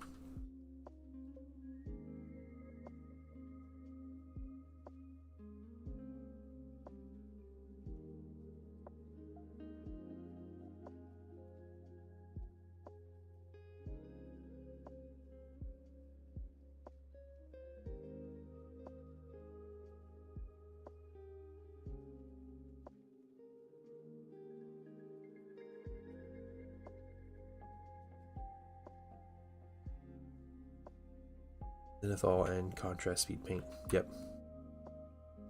With accepting your own work. You know, a good way to combat that. I think I was similar for a while. And what I did, this was back in, it was probably like 20 something. I started painting minis again after a little hiatus, and I found some like Facebook groups, because that was like before Discord was really big. And I would post pictures of the minis I painted on groups, and it wasn't like, you know, big like painting groups. It was like Middle Earth, you know, strategy battle game groups and stuff. I'm like, look, I'm painting my army. Here's some minis I painted today. And people are always so encouraging that it like gave me motivation to continue. And like that was a big reason why I was like, you know, I can do better, and like I can like paint this thing, and I can do this, and I want to paint now, and all these things. So like my advice is, you know, paint some stuff and post some pictures. You know, I'm sure there are people out there to give kind words. I am more than happy to give a kind word or two. It helps. It'll help you accept it.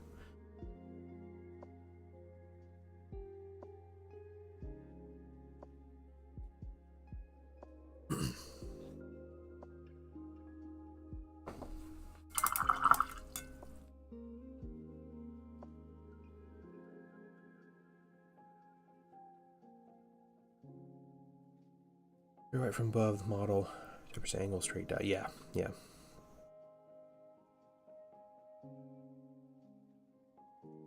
Yeah, no, enamel paint's terrible. Definitely don't use enamel paint. Yeah, I think it would help hearing just positive feedback from other people. Like, you can't change your own perspective overnight, right? But I think hearing from other people is probably a good way to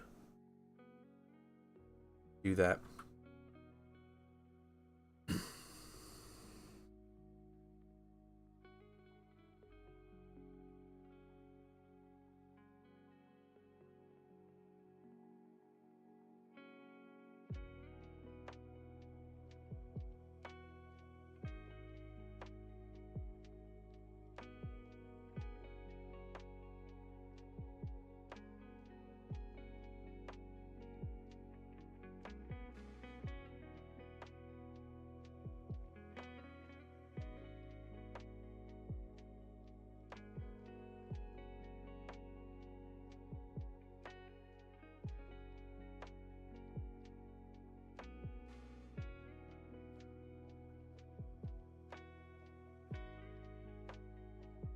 Welcome back, Hexspell. Joy of oil paints. Yeah, there you go. Yeah. I very seldomly use oils, but they're very cool.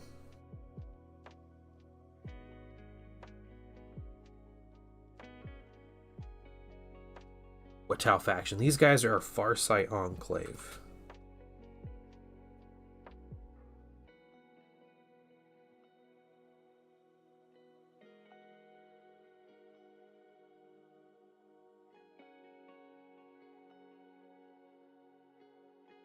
Do have a Commander Farsight mini to paint.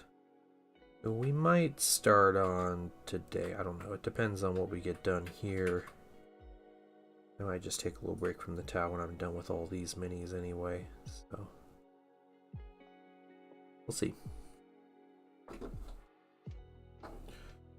Can't wait till all 40 Cadians are done. Alright, there we go.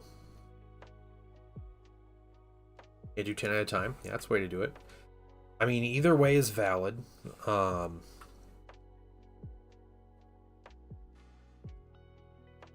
Yeah, sometimes I paint 20, 30, 40, 50 minis at a time, and sometimes I just break it down into like groups of 10. Yeah. I'm at the moment. I want to break from work. All right. Third shifter. So are you in Australia, Hexspell? Or New Zealand or something?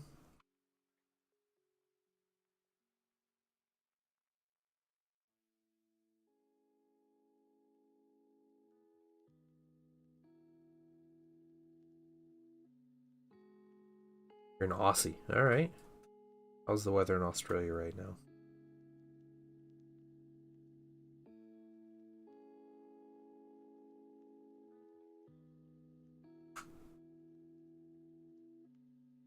Slow models aren't going anywhere. Yeah. Yep. Right. Nice thing to remember, it sounds kind of silly, but something I tell myself a lot when I'm painting is, it might be boring or frustrating or whatever to paint the minis you're painting, but once those minis are done, you don't have to paint those minis again. You might paint more of the same kind of mini, but those specific minis, when they're done, they're painted. Or you're done painting them forever, right? Hey, Big Cat, what's going on? It's cold and wet right now? Oh, I'm sorry. Yeah, because you guys are in winter right now. Good old southern hemisphere, right?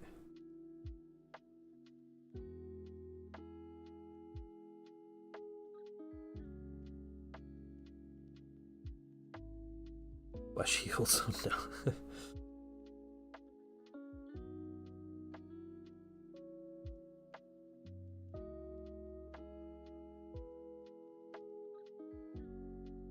You do a unit at a time. Yeah, that's my preferred way of painting, is just a squad at a time, at least for my own stuff. Squad, one regiment.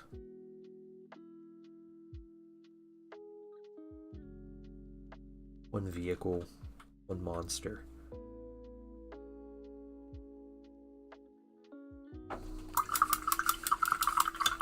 Teacher forgot the cold part. Ah, it's unfortunate.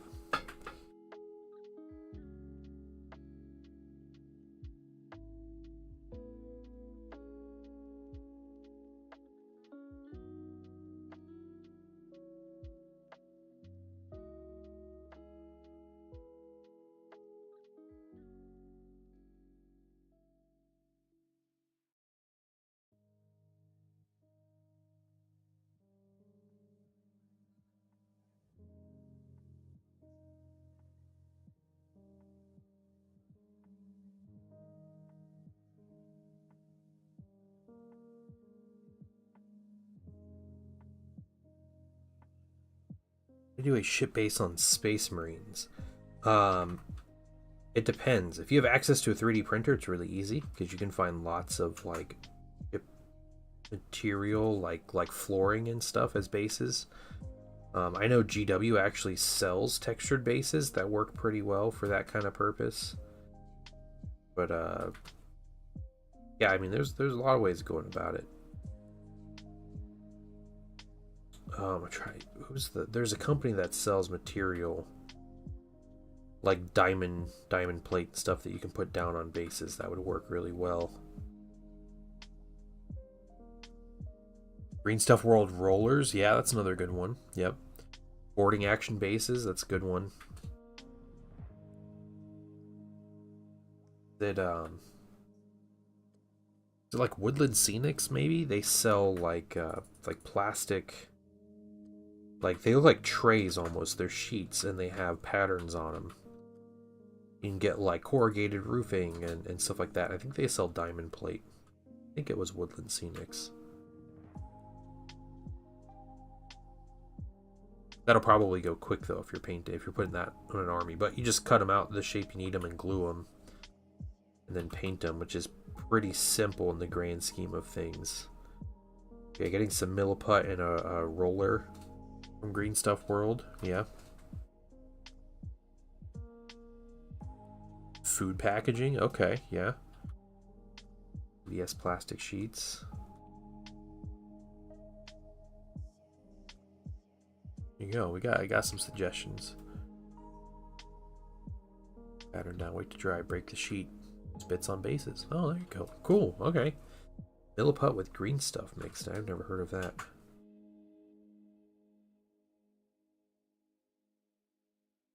One more of these guys for this color. I'm gonna pull out the neutral gray.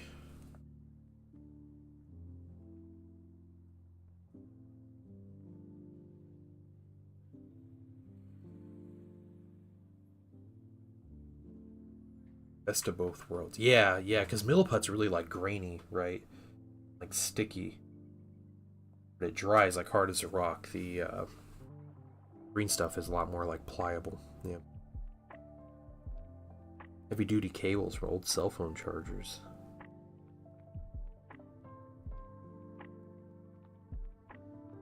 Zip ties. Zip ties are really good for looking like changes in floor levels and stuff.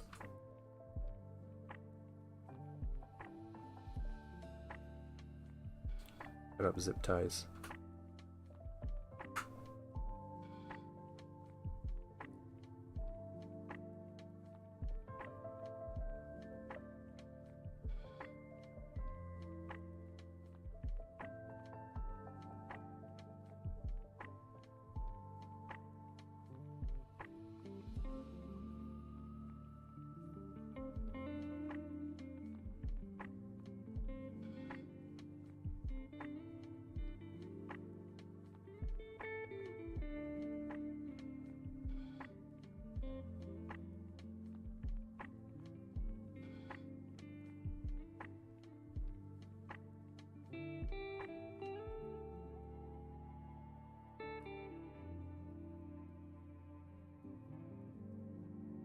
Like metal straps, yeah, yep. Orc and beach sand, yeah.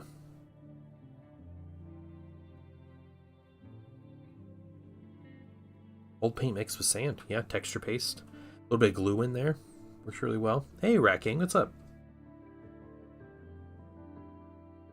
How are you doing this morning? Still morning, right? Yep, still barely morning.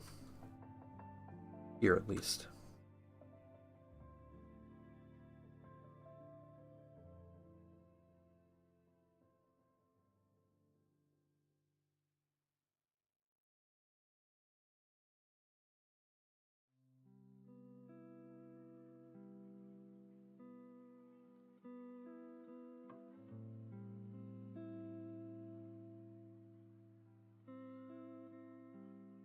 Okay. Warm gray. Dark warm gray is done. We take some regular warm gray. We're gonna mix it a little bit. One of my rats here says hello. Well, hello, rat.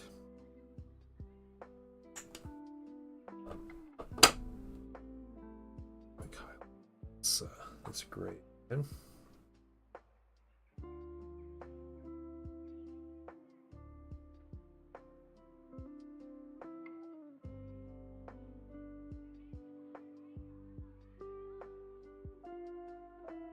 Just like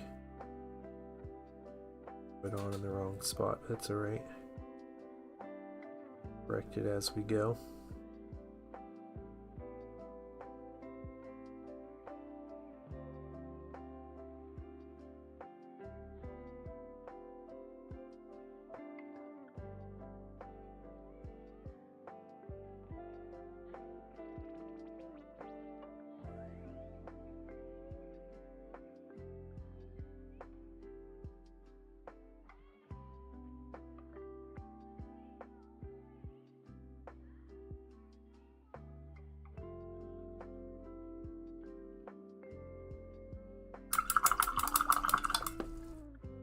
Diorama piece.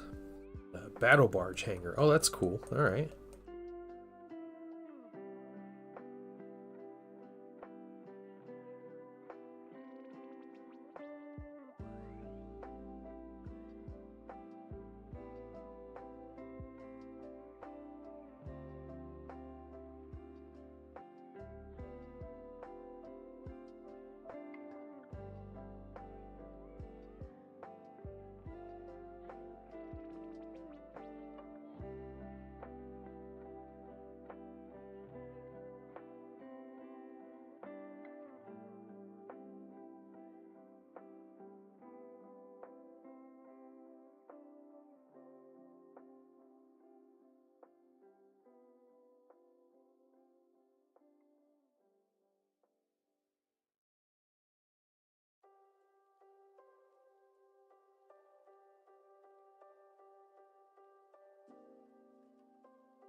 Okay. There's a black cloak on him. What would be a shade wash on white? So normally when I paint white, what I do is I start with a very light gray. My preference is bright neutral gray by Pro Acryl. That's my base color. And you compare that to a pure white. You see the difference. As I didn't break anything. It's all good. You see the difference. And you can either just work straight up from that, but I do like to put a lighter like a diluted black wash, or there's some stuff with like Soul Blight gray is a color that you can use. Those kind of things. Have you heard of Marine Juice? No, I have never heard of that.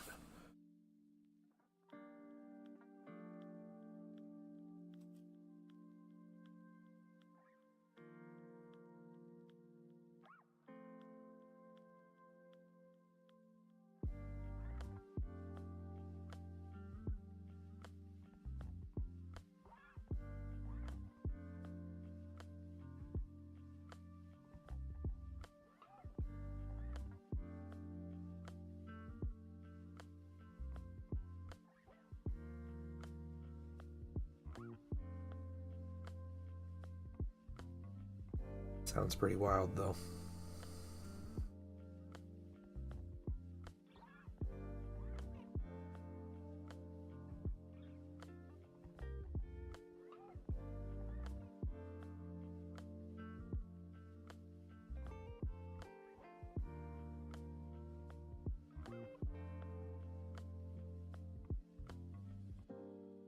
Quartz Reikland Flesh, Quartz Darktone Army Painter, 4 parts Lamine Medium. Sounds really specific.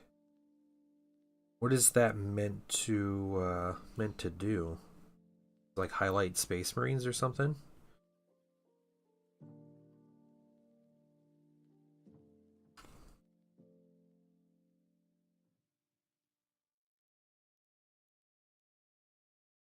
Simple highlight on the bowl here.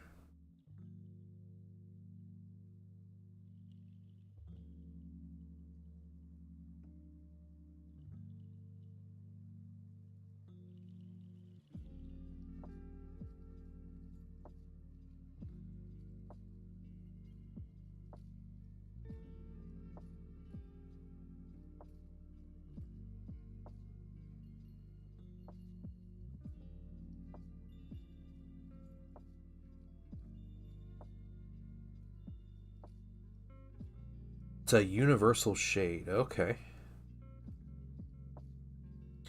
Does it have to be Army Painter Darktone? I don't. You know, I actually might own a bottle of Army Painter Darktone.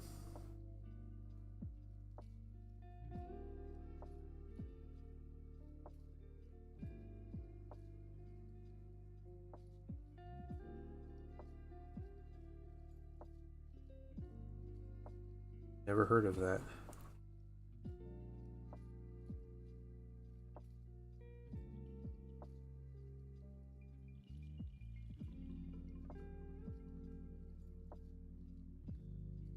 Okay, cool. Added weapon and dagger. Move on. Sonic Sledgehammer Studio made. Okay. First of all, let me take just a moment to thank you for Hey, allowing me back into Hoodguard. your home. Thank you for the follow. Welcome into the stream.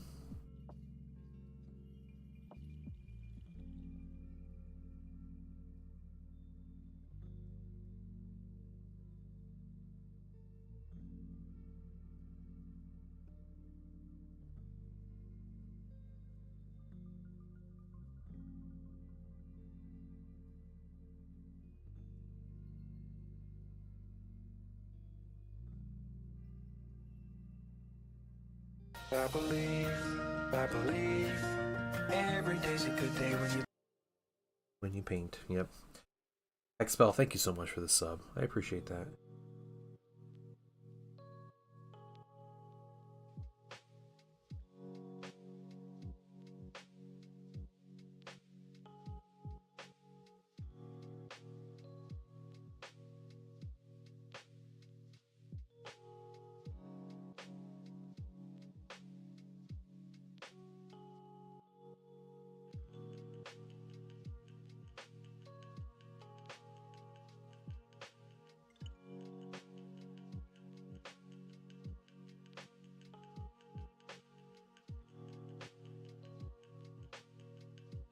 Is there any good Games Workshop news out today?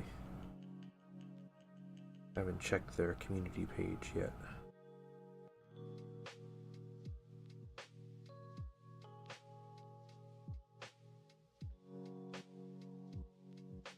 Back in time before you started Warhammer, what faction would you choose?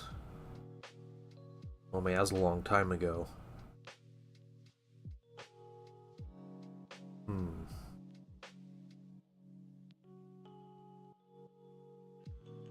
So my first, let's see. The first thing I played was Middle-earth. But it was back when it was the Fellowship of the Ring game, because the Two Towers movie wasn't even out yet. So it was back in early 2002 when I started. There weren't really any factions, it was just good and evil.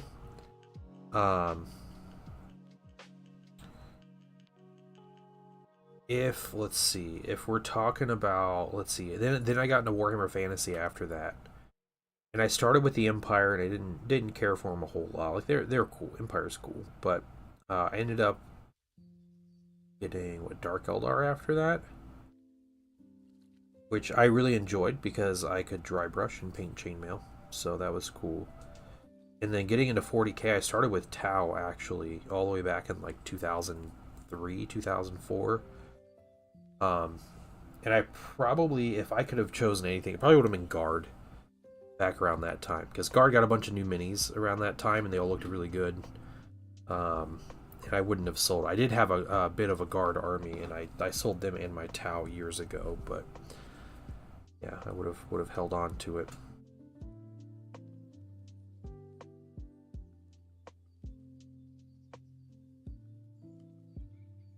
You choose Sisters? Yeah, the Sisters minis look really cool. I've painted Sisters armies for people, and I never really cared for them until I actually saw the minis in person. The minis in person look way better than they do in photos.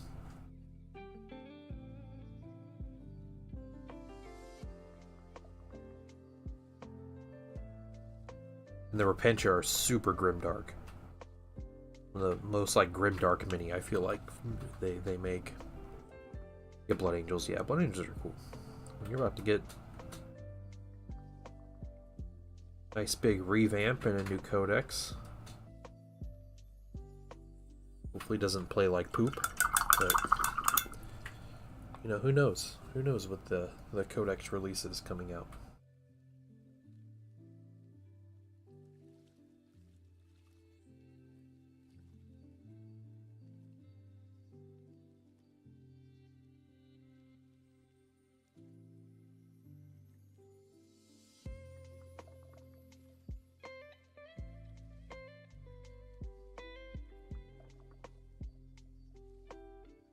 Flesh Tearers transfers. That's cool. Yeah, that'd be cool.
Alright, those guys are done.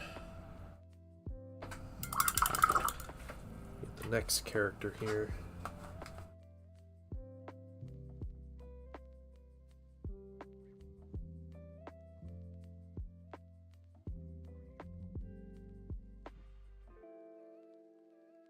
I'm getting spam calls like crazy today.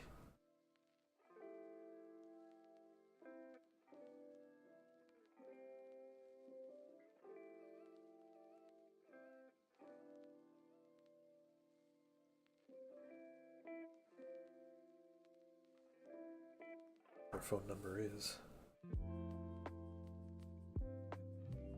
Okay.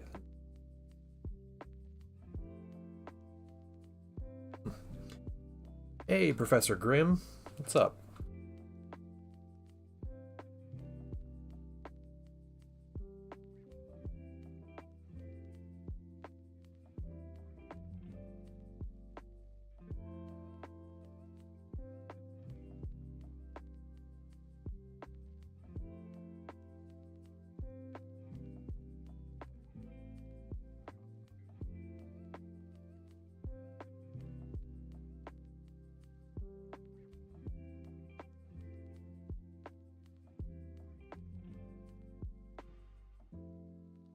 Hanging back to work. All right. Well, Hexspell, thanks for hanging out. Hope the rest of your work day is great.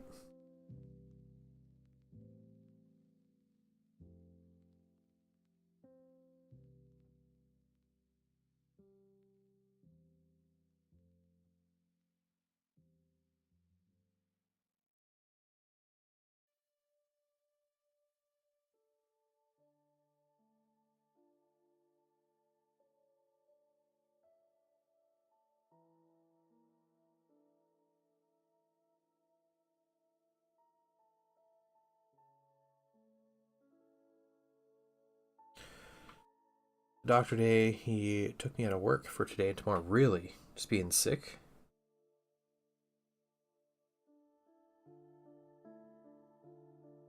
That sucks. Hey, you got a couple days off work, right? That's nice though. Hopefully it's not too bad.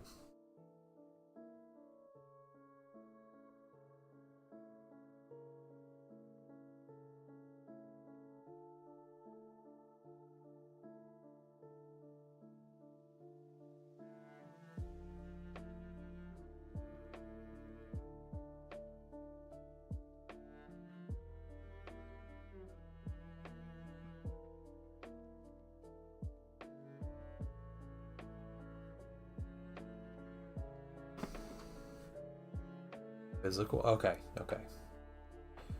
Well, again, hopefully you're able to take it easy.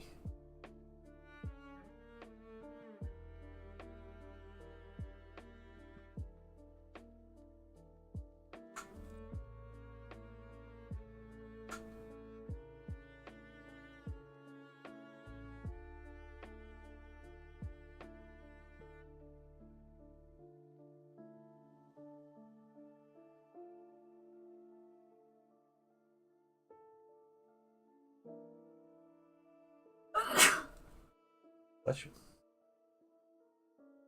Oh Bless gosh, you. so sorry. Painting wife is sitting behind me, guys, in case you're wondering who's sneezing.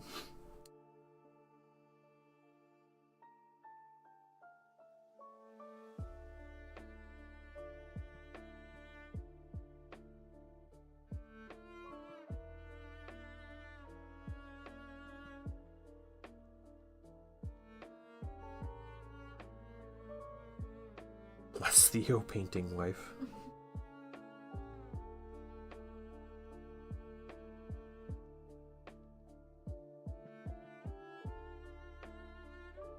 I know, it's gonna be super quiet here. Yep. I'm gonna get stuff done and stream. Enjoy the quiet. I'm gonna go to my local game store and buy a bunch of minis. That's what I'm gonna do. Are you? No, I'm not. Not going to do that.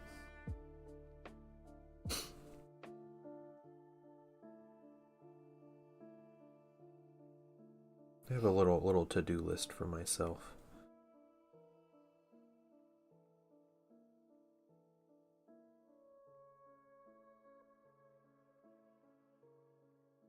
Oh, I'll buy a few minis. Okay, Mydro, yeah. There.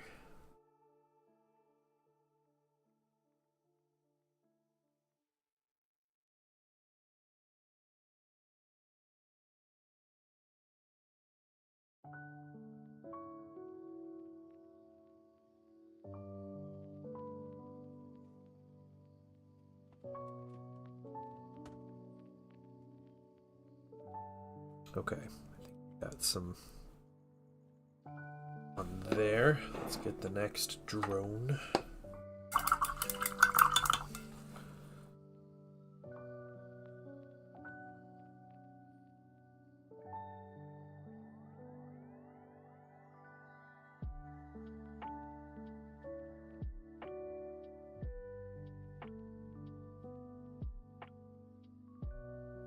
First of all, let me take just a moment to thank you for allowing me Hey, back into your home. Troll227, thank you for the follow. Welcome in.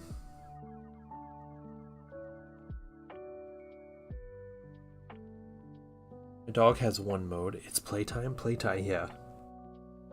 Yep.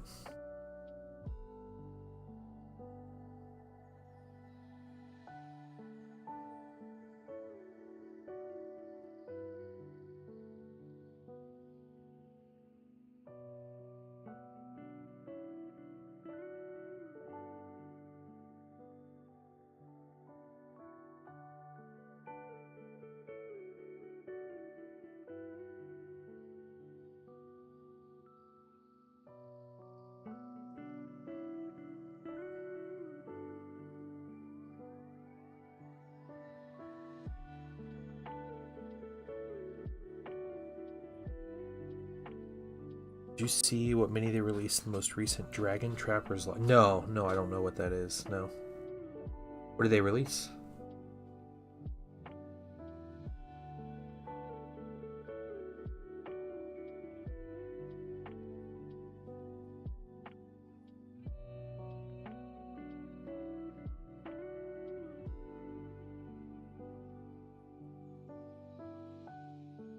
Bob Ross as a sorcerer? That's incredible. You have to send me a link to that. I'm really curious about that. I actually found an STL for a banner I can use to make a battle standard bear, and it's free, so I'm excited. Pretty tough finding that.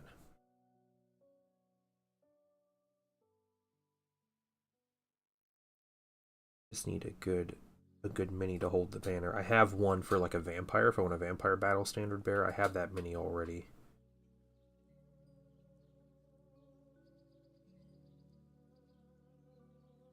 I need one for like a skeletal white king.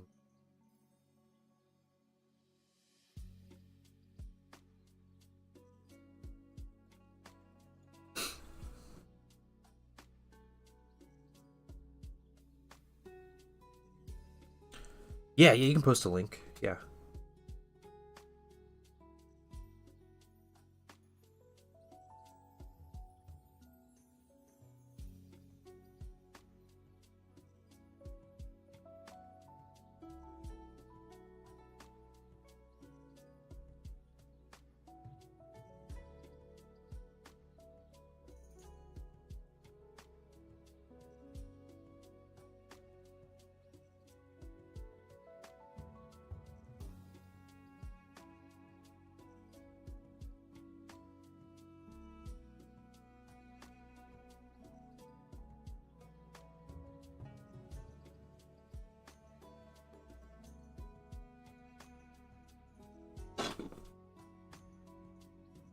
Ooh, Discord. Okay.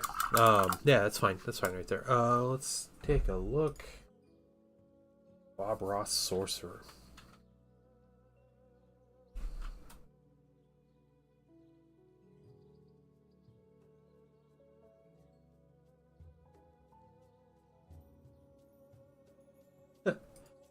The court wizard, Bobbert Rosslin. It's his name. Painting wife. The Bob Ross sorcerer.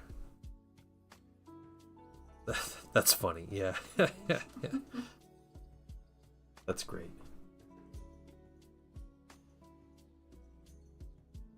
The weird cat wagon things are creeping me out. But yeah, the Bobbert's pretty great.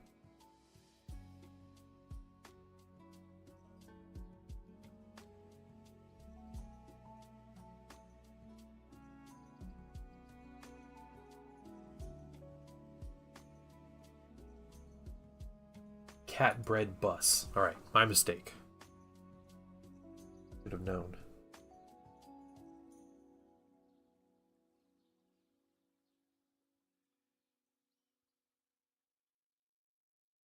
Just taking this brush at an angle to do like a bit of a highlight.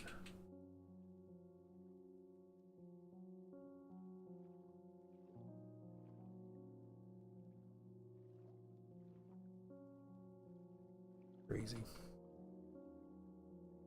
think what I'm going to do soon, I'm going to head to the hardware store and buy some play sand to put in my little paint handles. Yep, I'm going to make a sandbox. I steal the idea from Crucial Blue, but sand in his paint holders. It's genius. I don't know why I never thought of that, but smarter than I am. So, repainting Tau Empire. Yes, yes, Kato, I am. That is an insane name, but yes, welcome, Kato.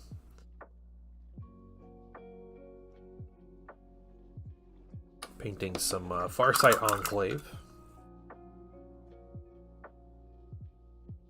Working on some different highlights at this point. Finish this. First of all, let me take just a moment to thank you for allowing me back into your home. Hey, and thanks for the follow. I will try to remember your name as Kato if you jump back in stream, and like another day. But if I accidentally start messing up your name or something, just let me know.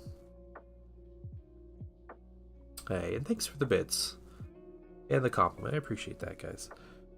Marcus Day, how you doing?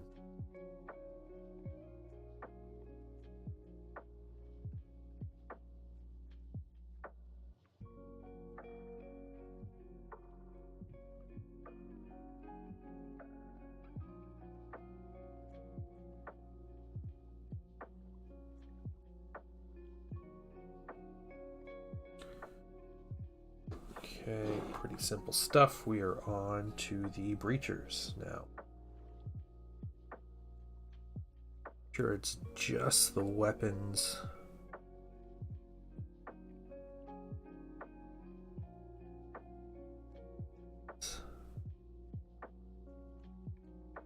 Real quick.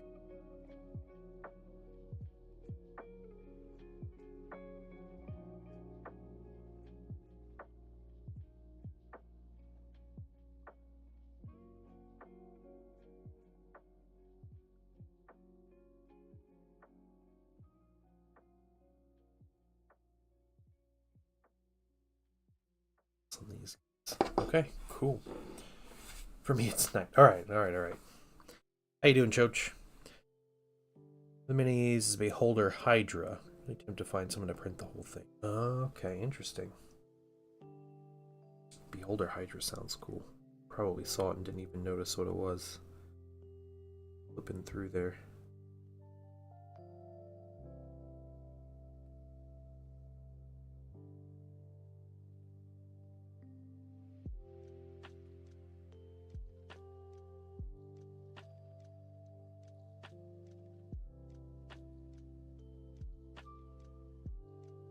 Yeah, I'm doing well.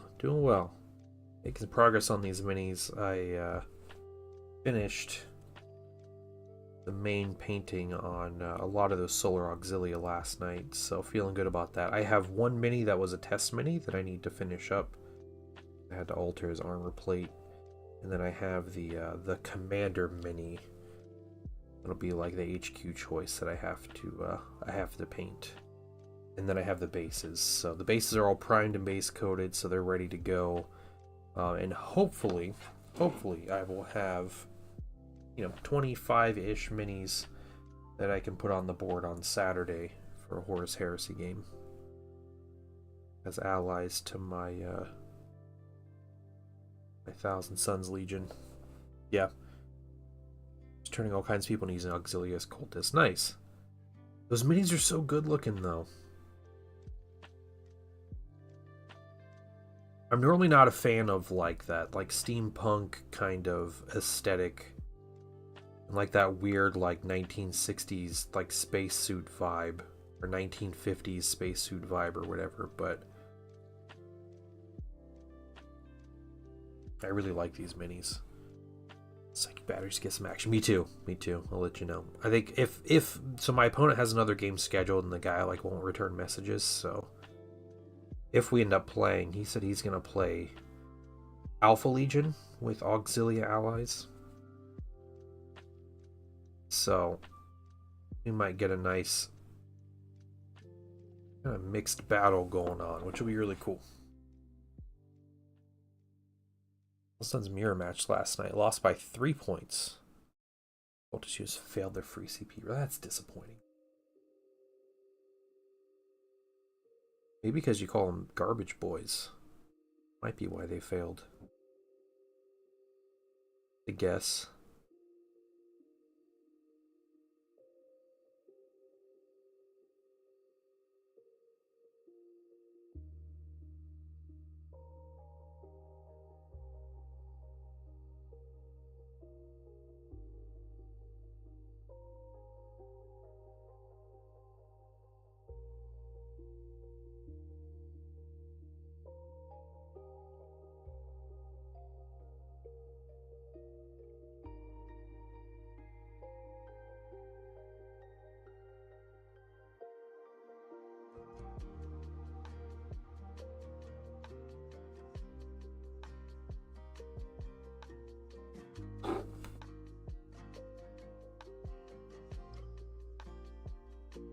For the ability, the mirror shows who makes the rolls. Yeah.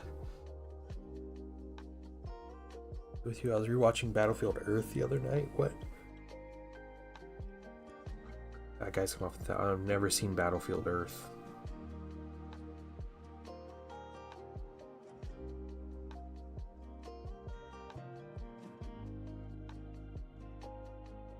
No, that's like the weird L. Ron Hubbard movie, right? Like the Scientology as a movie.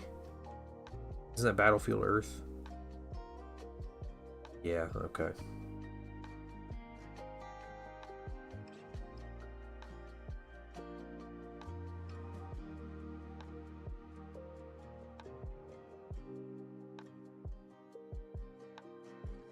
Oh no, what? 2 bots? The same time?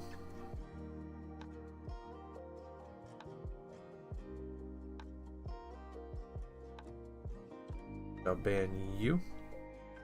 And we shall, let's see,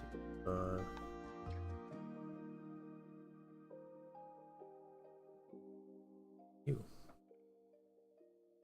Yeah, best viewers are here. That's right. Right, I don't need a bot to tell me that. Got the best people on Twitch chilling.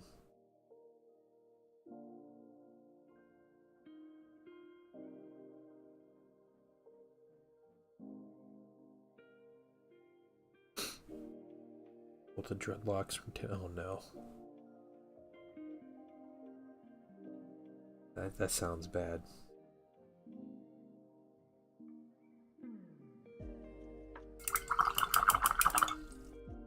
Well, guys, we are on for giveaway.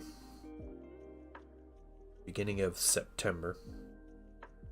I am painting a mini.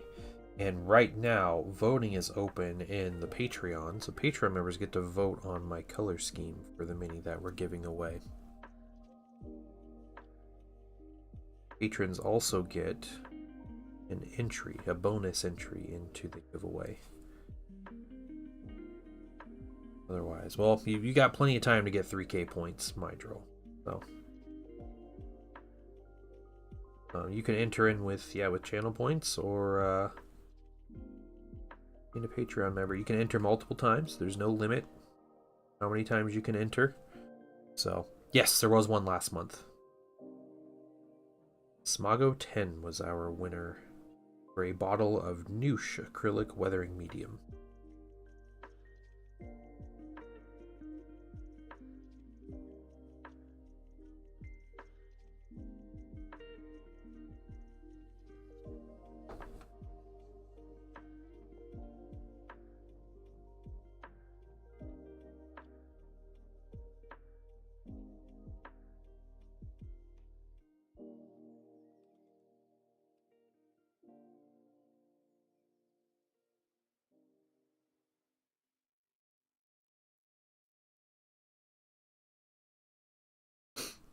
I ain't even gonna bother to enter. Only got 4K right now. Yeah, that's fair.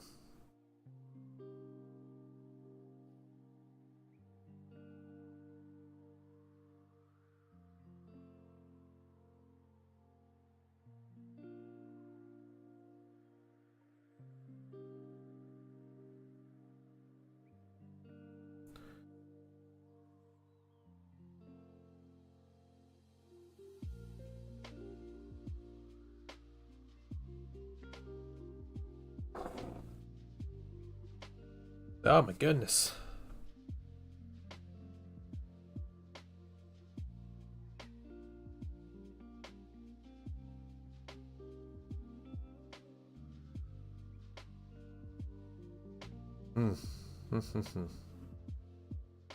Working making it hard to get the points up. Yeah, it's fair. Yeah, I know you normally hang out on Twitch in the evenings too, so I only stream one evening a week. So about chapter for Space Marine 2 characters gonna be from. So okay, I'm thinking the first chapter I'm gonna mess around with my character.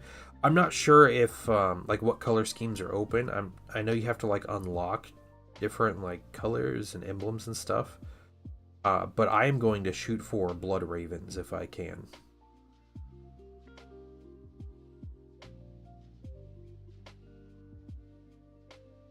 Yeah, I'm not going to be Ultramarines. It's boring. I like Ultramarines, but if I can have any color instantaneously to have things like I think Blood Ravens are gonna the dudes.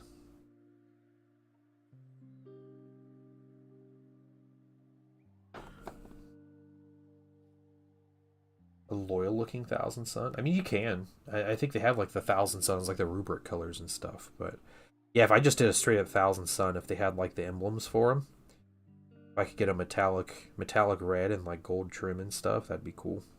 White shoulder pads. I don't know. Maybe I have to look for that. One of the most underrated things about the first Space Marine game is if you want to homebrew a chapter, it is the best way to look up a color scheme. Like to figure out color schemes. Or like what your chapter would look like.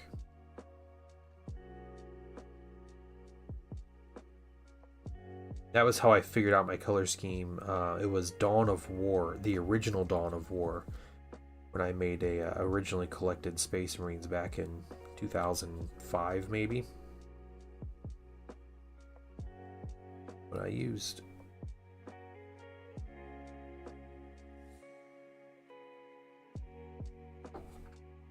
Custom Hank Hill head on Vulcan's body. No. Yeah, no, I'm not sure that's an option in Space Marine 2. You can assume it's not. I could be wrong.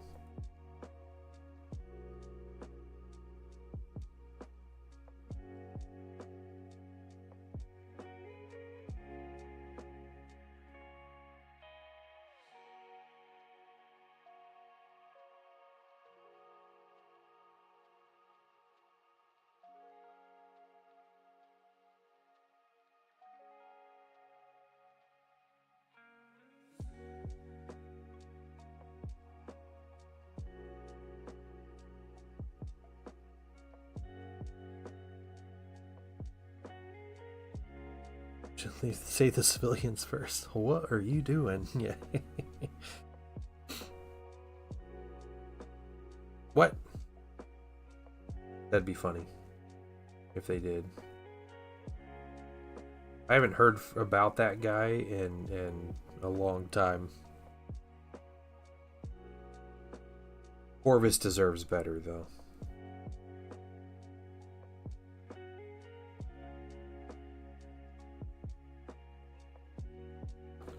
Jared Leto was found. No.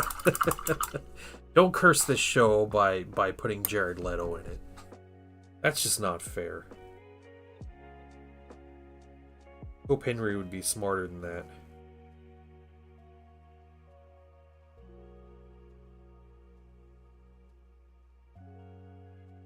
Not one person told me that there was a Middle-earth article, a new Middle-earth article here.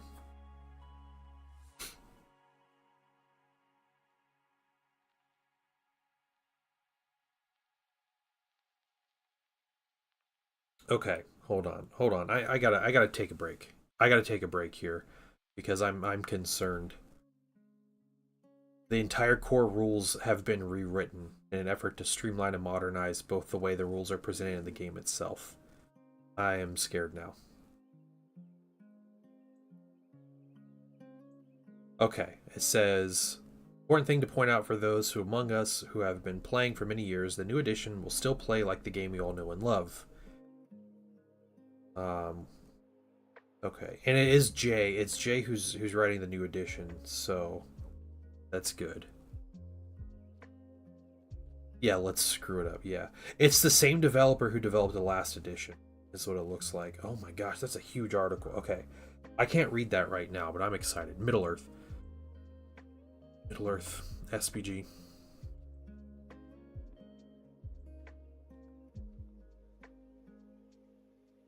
Okay, every army is presented as a legendary legion, so there's ways to take armies.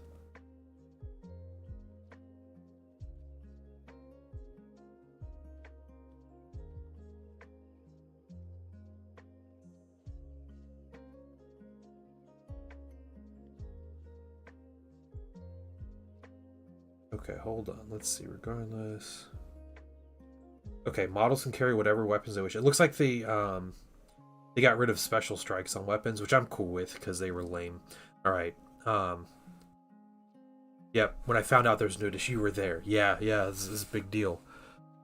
Who was it? It was DC Unit just comes in like, yeah, they're making a new edition. I was like, no, you mean new expansion, like edition, not edition, right? He's like, no, they said edition.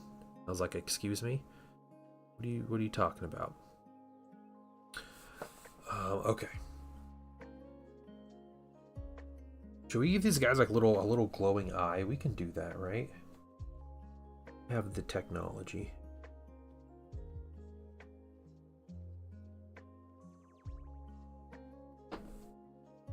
Looks like I got some good reading. And it looks like they're doing more than one Middle-earth article a month now that the new edition is coming.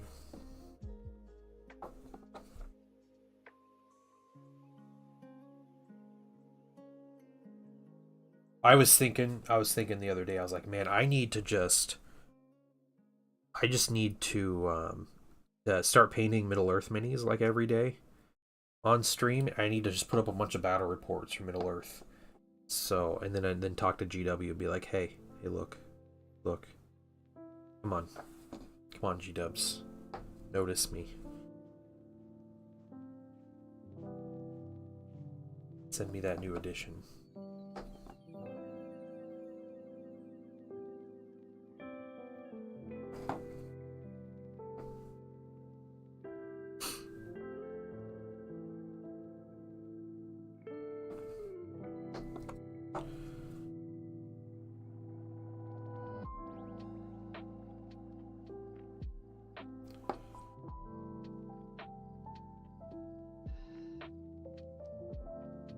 I think it's funny they announced an expansion and the new edition that's gonna come like right after the expansion comes out.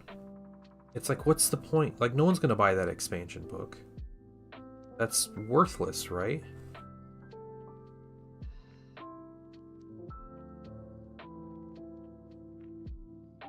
Yeah, DC unit shows up once every 6 months and just drops like the craziest news.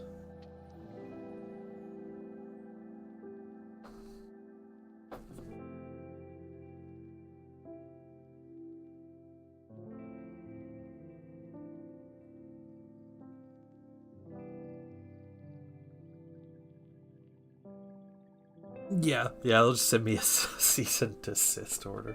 That'd be pretty funny, actually. I'd post it up on my wall.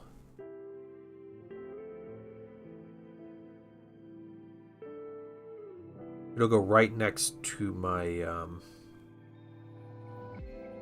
my letter from Zen that he mailed me using magazine clippings.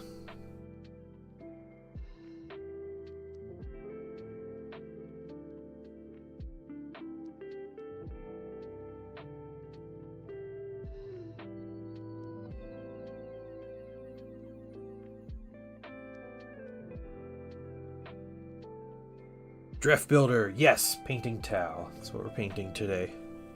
Like a badge of honor, yeah. Aliens. Or what? Yeah. Painting Snow White and 300 dwarves? For what game? Are you playing, is it the old world? Seems like the game you'd paint 300 dwarves for. Yes! Alright, sweet. I love it, dude. I have a vampire count army. I still have some minis to paint for it, but I got about 3,000 points painted. Give or take a few. I'm in a good spot, but I got 10 Blood Knights to paint. I got a Vampire Lord on Zombie Dragon to paint. I got some Crypt Ghouls. A couple characters. Good stuff.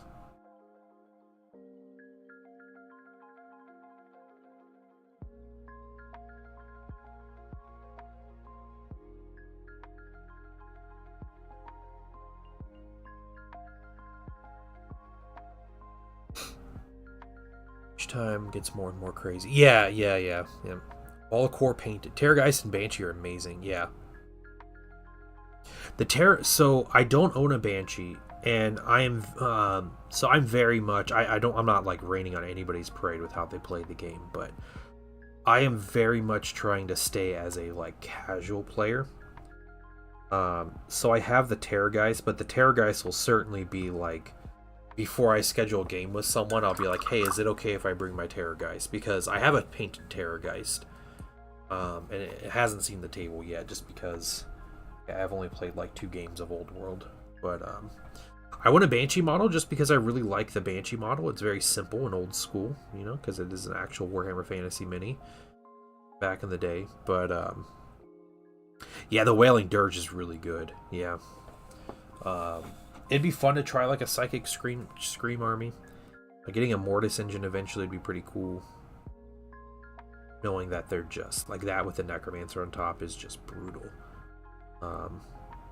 You have like a Karen Wraith. I got Necromancer. I have another Necromancer on the way. I got the cool White King with the sword and shield. I got the White King on horse with the lance. I got some vampires. So you know, I got stuff.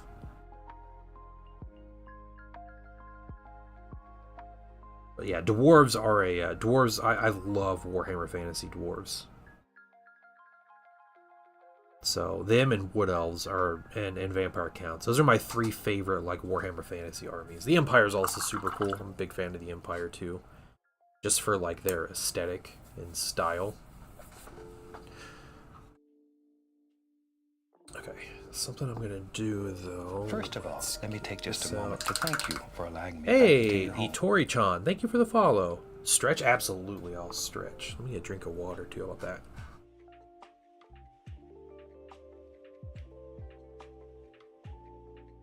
Okay, let's get a stretch in. Oh yeah. Okay. All right. Haven't been watching you in a while, but I said I'd start mini painting stream, and I did. Oh, you stream on Saturdays? Cool, man. Hey, I would recommend, if you're interested, in my Discord, if you're in my Discord, there is like a going live page. When you go live, post in there. And I might try to stop by. I can't guarantee I'll stop by. My Saturday's normally pretty busy, but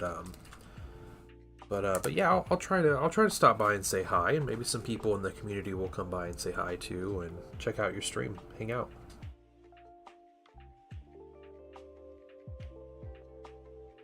Almost got affiliate. Nice. Guys, go follow Jeff Builder. Hold on. I'm going to make sure I haven't followed. Guys, just click on his name and follow him real quick. Try to get him. Get him there. Let's see.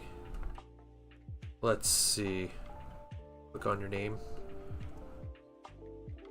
Let me click his name. Alright. I got you followed, dude.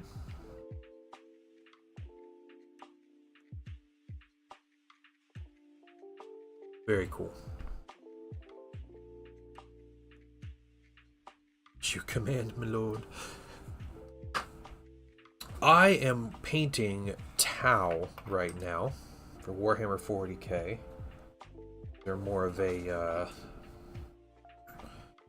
Farsight Enclave paint scheme.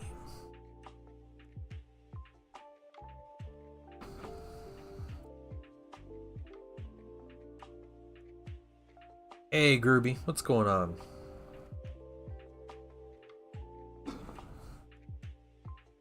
Painting Iron Breakers and Slayers on Saturday. Man, I'm jealous. That just sounds like fun.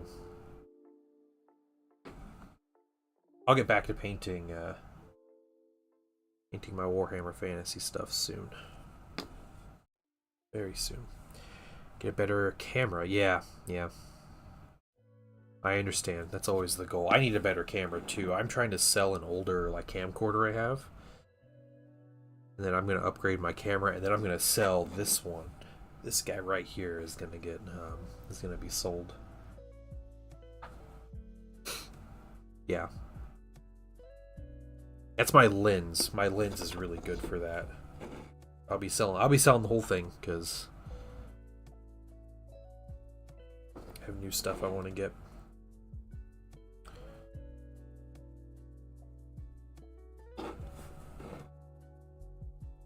Just a little bit of green. I feel like some green is appropriate on these minis.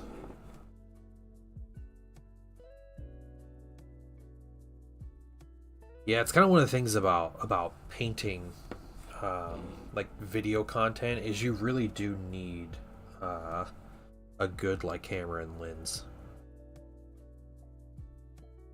You know, it's not about having like the best PC or whatever to play games and make the games look good. It really is about like your lighting and everything that's really important.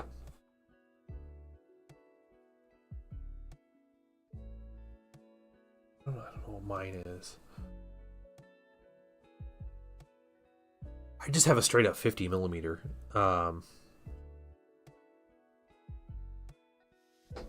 That's what I use. It's a 1x1.7. I'm not an expert in cameras by any means, so I might just like say things wrong, like how the camera works.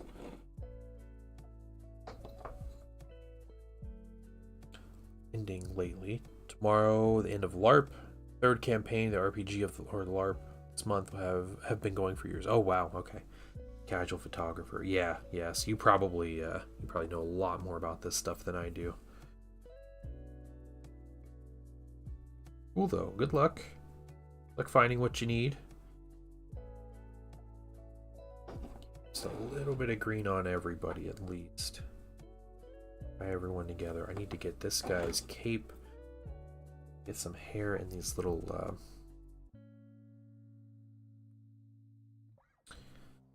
ropes on these fire blades.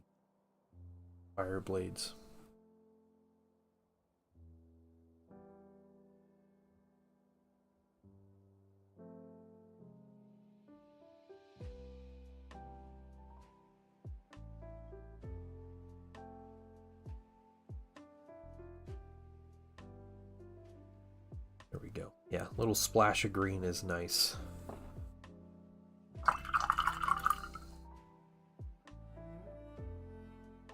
I'm on Discord a bit. Yeah.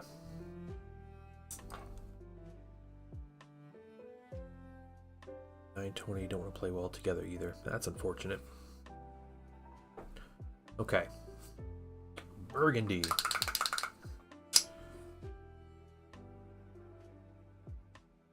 Variety streaming.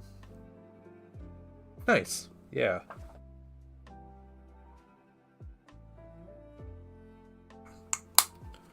That's cool. I think I've kind of noticed, not that this matters, I think if you focus on one thing, you tend to grow a little faster. People get mad at me when I stream other things that's not painting, which I still do sometimes, but yeah, like I'll be streaming Space Marine 2 when it comes out. You know, occasionally I just don't want to paint, and I still want to stream, so I'll do some other things, but it's about having fun though first. Like you can't expect to just be like, I'm gonna make money streaming. Unless you want to end up going like full clickbait or something. I don't even know how you do with streaming on Twitch.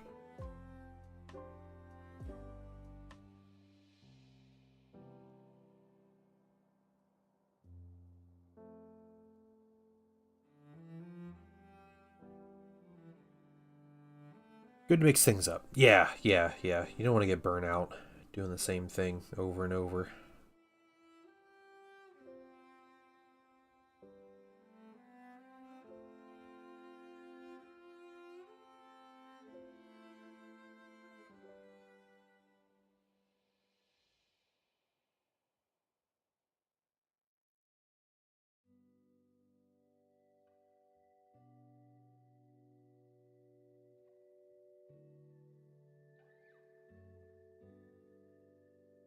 Also, what's up, Hockey Cowboy? Run it. Yeah. I mean, if your PC can run it, then by all means, go for it. And if it's fun to you, that's what matters.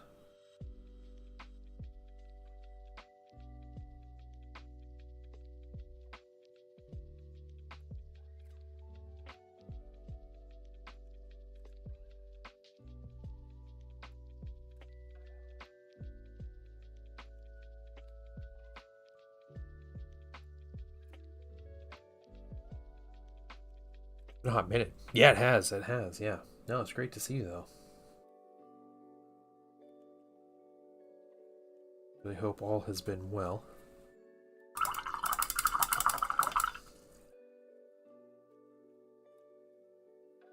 Model front. I've been working on these Falcon chassis. Oh, cool. Okay. Nice.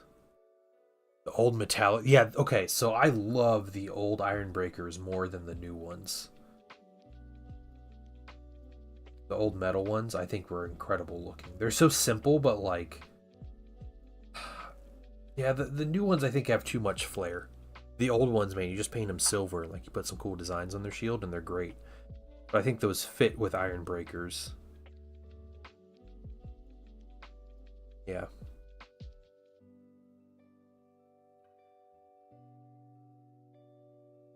Did they ever make plastic Slayers?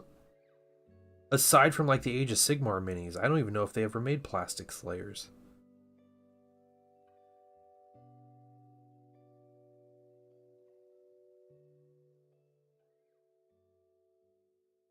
Just hilarious. Yeah. Other than some heroes, yeah. That's hilarious the heroes came out in plastic, not the actual unit.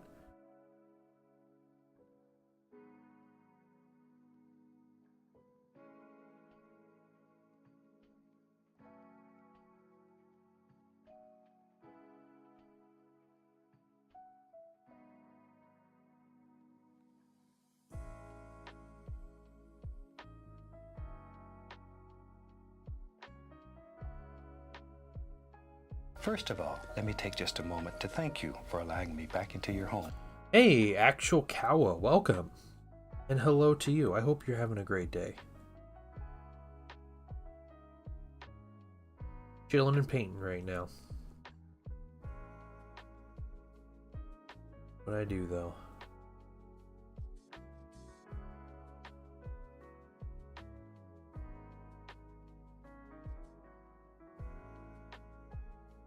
Supposed to put the weapon on? Okay.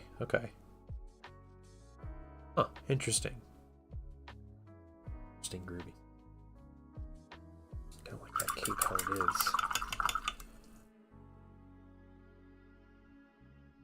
Question action. Getting into painting in 40k.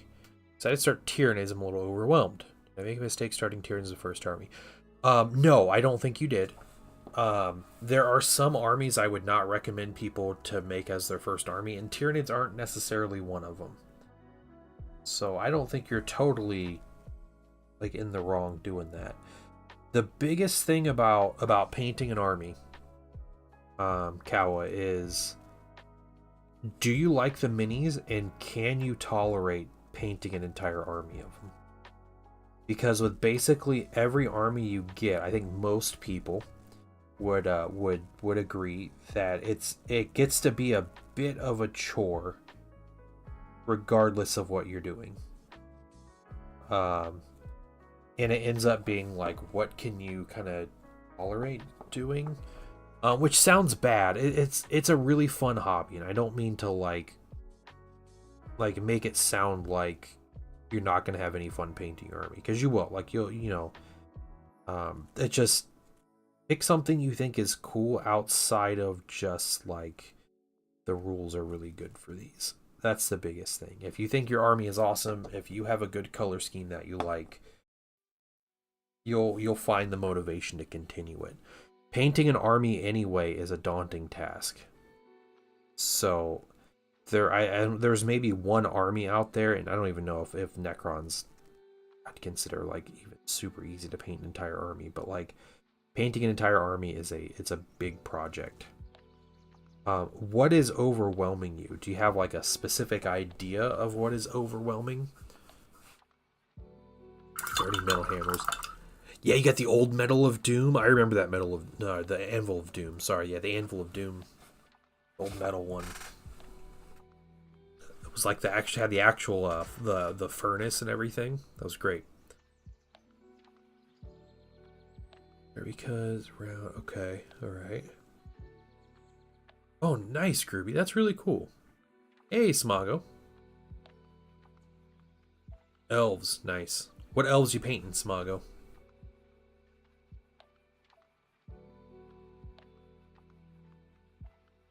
The Doctor, 1991. Welcome. Painted minis from War Machine Hordes. I love painting medium and big boys. I hated painting units. I get that, yeah. There's something cool about... oh, okay. It's Age of Sigmar stuff. Never mind. No, that's cool, though. That's cool. Yeah, something great about painting a big monster. Like, they can be overwhelming on their own, but... being able to just move through the colors, and not like do the repetition and everything, definitely has like a quality of its own that helps. A shrimp with a big plump black. Oh, I'm sorry, Fuegan. Got a poop, man? Is that what you're saying?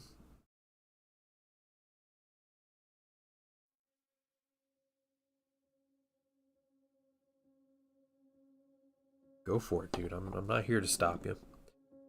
What is how small? I guess sleek the Tyranid models are. Yeah. A lot of big pointy bits. I feel like I mess up the painting. So there's a lot there, Kawa. GW minis, especially in my opinion, their 40k minis and their newest 40k minis, which you're probably dealing with, like the new Termagants, new Hormagants, all that stuff. They have this thing that we call in the hobby detail creep. Like power creep, if you've ever heard of that, like video games and stuff, where like things slowly get more and more powerful. GW does that, but with like detail on minis, where it seems like they just put details on minis just to have details on minis.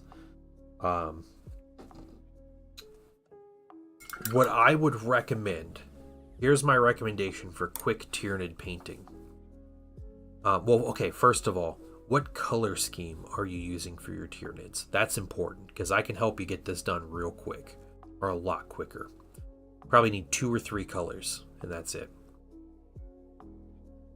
Space Marine Lieutenant from Leviathan, yeah, that mini's great looking though. Okay, white and purple, perfect. Alright, have you ever used contrast paint, or are you familiar with contrast paint? or even washes. A wash would be perfect. There are like 3 colors you need, right? Maybe 4. We'll say 4 colors that you could use, and you can have these done. They won't look perfect. They will be simple, but I think it'll be a lot quicker to paint them like this, doing like the classic Leviathan look, the white and purple look. That will probably be a little less stressful. Okay. There are a couple colors I'd recommend. Contrast paint will be important. So contrast paint is a Games Workshop branded paint or Citadel branded paint. And what they don't tip the bottle. Oh my goodness. Yeah, be careful with your paint. Contrast paints is really thin. I have agitators in there, but it's a very thin liquid. And what it is as you put it on the mini, you put it over a light color. And as you put it on the mini, the pigment kind of seeps into the recesses. Flesh Tears Red's an incredible color. And it does this kind of natural effect where it they're very vibrant usually, but they darken the recessed areas, and the pigment's a lot lighter on the raised areas. So it makes it look like you went through the process of putting on the shade and the highlights and the base coat, all that stuff, but all in one. It gets there like 80%. The nice thing about them is they're very strongly pigmented and they're very vibrant. So they're almost always, they're meant to be like a one coat cover. What you can do with your Tyranids, contrast and dry brush is it's like the GOAT. It's so good looking. But if you spray paint, like primer your minis, use a white spray paint. I'm not sure about what kind of white or what kind of spray paint you have, but a white spray primer. Don't go too heavy on it. Just enough to where you get the color on the mini. If you're going too heavy, you're going to start messing with things. It gets fuzzier. You mess with details. But a white prime or base coat. Let it dry 24 hours. Primer, you need to give it the time to dry and to cure and everything. But 24 hours. Then you're going to take a color called a wash or a shade called sepia. If you're using Citadel paints, you want to look for a paint called Seraphim Sepia right here. Okay, it's like a light brownish yellowish color. It's sepia. We know what a sepia tint is. Take this color. You paint it over the entire Tyranid. The whole Termagant. Just paint over the whole thing. Use your brush after you're done, and you'll notice at the bottom, the bottom of its feet and the elbows, these inner joints, it'll start to pull up really bad. Just use a clean brush and you just touch those areas, and it'll soak up that excess paint. You just tap it, where the excess paint is. It'll soak it up. Rinse your brush, tap it, rinse it. Prevent a lot of the pooling. But whole coat of this stuff all over the mini. Then you take a purple contrast paint.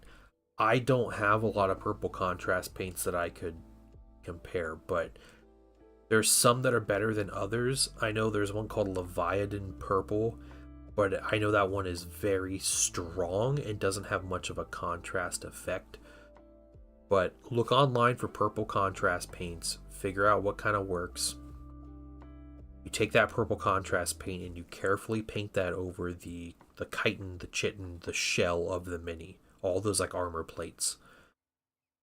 And then after that, Flesh Tears Red is a great color. Take Flesh Tears Red and you paint their guns that are supposed to be the red parts on the guns. Use your phone, use your desktop, put up pictures of the minis that you're painting. GW has a lot of 360 views on their minis. Spin them around. I look at the minis all the time while I'm painting to get a guide. But you, use those minis to look at them and you paint those contrast paints, those 3, the shade and the 2 contrast. You'll have a decent tabletop looking mini. You test all the contrast. There you go. Okay, look up War Hipster on YouTube. Testing contrast purples. See which one you like the best. Important thing to remember: You're going to make a lot of mistakes. It's part of, like, painting is it's a very in-depth hobby, right? What you want to do is don't worry about making something perfect when you're painting, especially your first minis and your first army and everything. What you want to focus on is just improving between minis and between squads. You paint your first squad of Termagants, you did okay. Paint your next squad of Termagants, you know, maybe a little better. You kind of figure out, like, this is where these parts are, this is where, you know, like, where I should be painting this. I'm a little better at using my brush here. Like, just focus on making improvement. That's all it is. Any opponent that you play in the game is going to be over the moon that your army is painted rather than bare plastic, whether it's painted incredibly or not. People are just happy to play against a painted army. So that's it. You know, like, you can make it as simple or as complicated as you want. I recommend the simple route, especially for Tyranids. Yeah. And please ask questions. Take pictures. Put pictures in the Discord. I have a Discord. I love seeing people's painted minis. I'm always all about like seeing, you know, the kind of progress people make. And our Discord has people who are brand new in the hobby. I think every single stream there's someone who's brand new in the hobby that I'm chatting with. But, you know, we have a ton of people with a ton of experience too that are more than happy to answer questions and help. A lot of people are faster on Discord about answering questions than I am, but yeah, you can always ask questions, show off work, ask for advice. First of all, or, you know, if you just want some kind things said about your minis, that's a great place to have that as well. You have a very great community. Cosmogol, welcome. Hey, it's Bear Times. Welcome, Sir Blame. How you doing? Night Auditor, welcome in, guys. I see you guys there. Well, welcome to the Discord, and thank you for joining. TPD's Discord's so good I don't even mute it. I will take that compliment, because I am part of a lot of Discord groups, and I understand.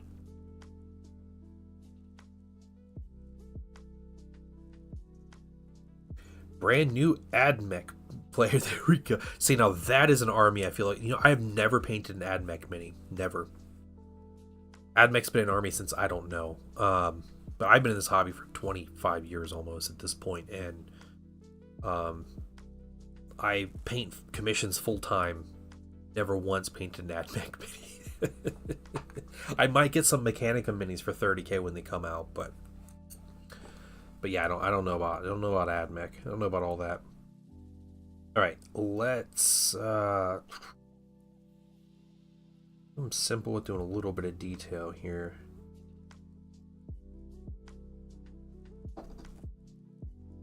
I don't think there's a lot more to do on these specific mini.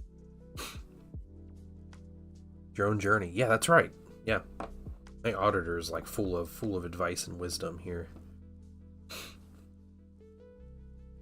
This on the second edition starter box. We didn't see a codex till 7th. Yeah. Yep. Big Mars. At least red paints cover these days. That's true. That's true, Groovy. Yeah, red paints are pretty good anymore. Yeah, welcome in though, guys. Welcome. Yeah.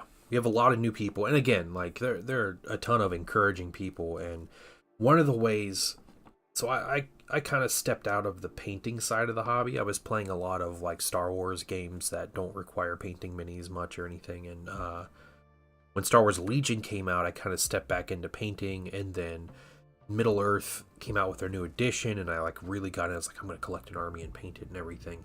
The thing that kept me motivated was I joined some Facebook groups for Middle Earth, and I would paint some minis. I would post them in the Facebook group, and people would always say nice things about it. It was an incredible it's incredibly uplifting, but it was also like gave me like good motivation to continue and to try to improve. And so, you know, I'm happy to have that kind of thing, you know, even though it's like everything's in Discord now, but yeah, if you want a purple Cosmogol, I don't know your shade of purple, but a purple that covers very well. I am a huge shill for Pro Acryl, but they have a color called dark purple. Let me grab it here. This color I can't express how incredible of a color. I'm going to show you guys. I love this color so much. I love Pro Acryl's purples, but let me show you this. My shade on my lighting is just a little bit off, but put a big line on my hand here. Pro Acryl purples are amazing. Also Dark Plum. Dark Plum is so good. It's a good like warm purple. This is very cool purple, but like you look at this color, let's see. Here we go. One coat of this bad boy. Look at this purple. Oh, it's so good. Such a good color.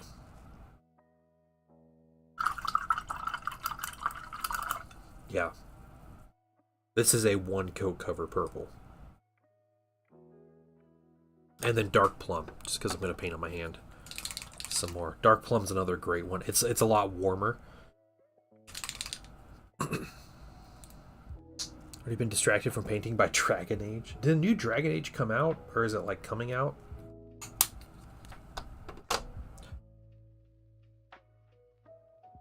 Highly, yeah, Nagaroth Night's a really bad color anymore.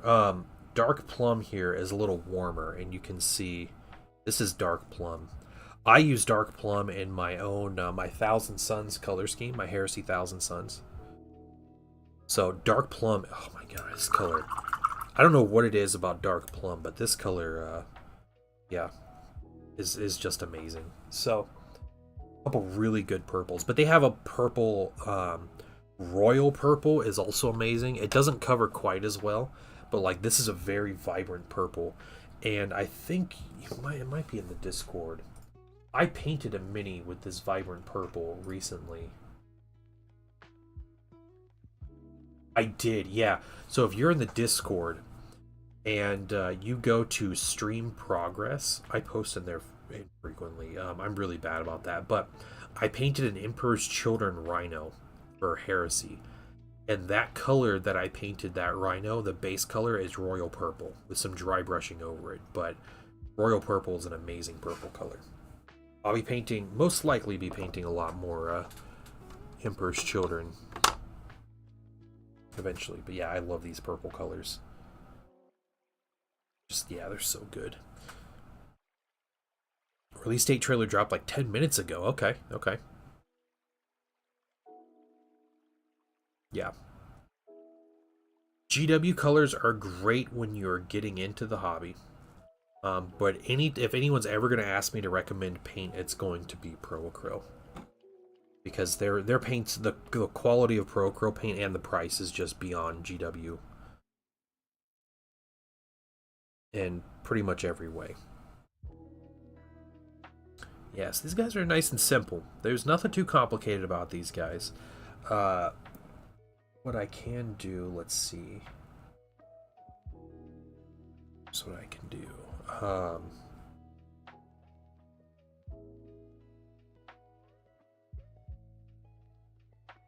I think we're going to be doing city basing on these, kind of like urban basing.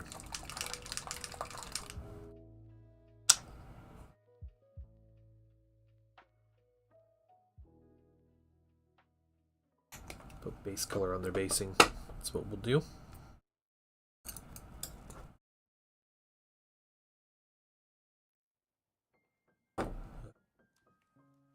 Let's do that. We'll put you guys over here.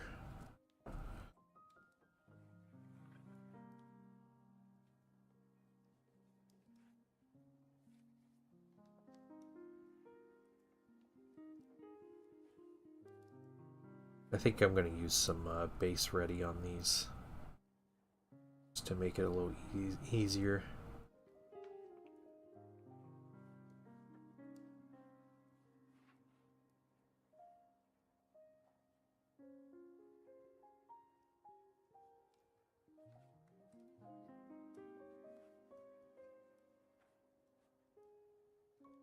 You don't have to be exact. This is just setting the tone for the bases since we're using Geek Gaming Scenic Space Ready, and it's like a material that's already made, doesn't need painted, all of that, but it does pick up a little bit of the color underneath it, so we want to make sure we have right colors underneath.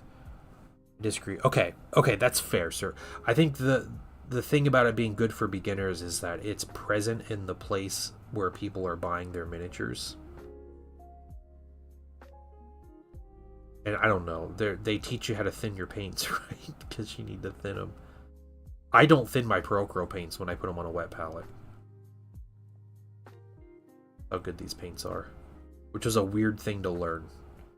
When I started using them, I kept thinning them. I'm like, they're not that great. And then I was like, wait a minute. What if I just didn't thin these paints? And I didn't, and never looked back. I thin them a little when I put them in an airbrush, but that's about it.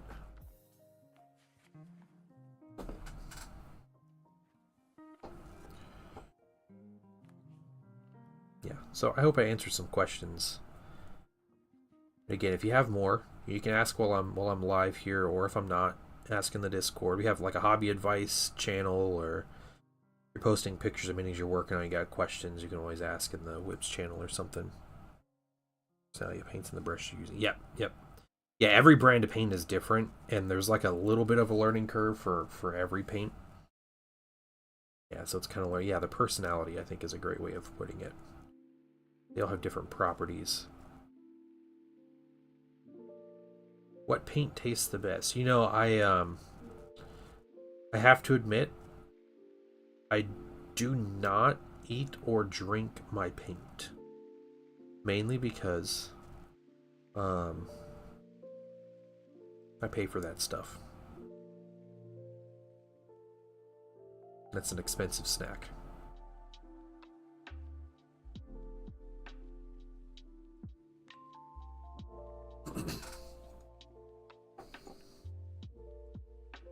Corax White can and will hurt you. Oh my, Corax White is so bad.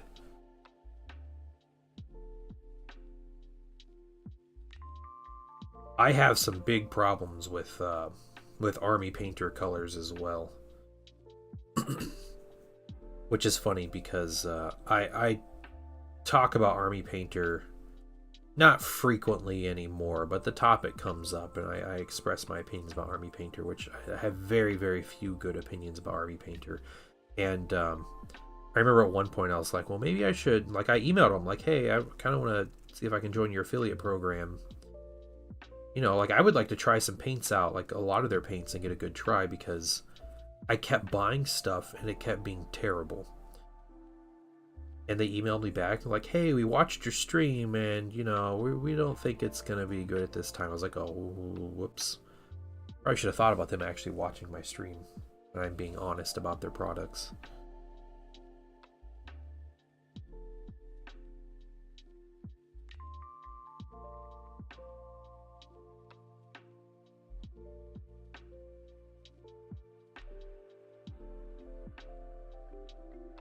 How dare I be honest? Products I'm trying to get for free. Get them to send me to show you guys.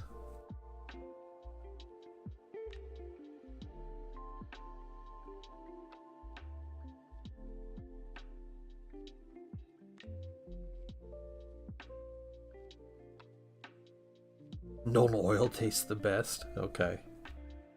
You get what you pay for. Yeah, they very much are. Yeah. I imagine Army Painter as a company is a great company. I would imagine they're a very good company to work for, and they treat their employees well. My problem with a lot of their products, and the main issue came about with the speed paints, with the original speed paints. And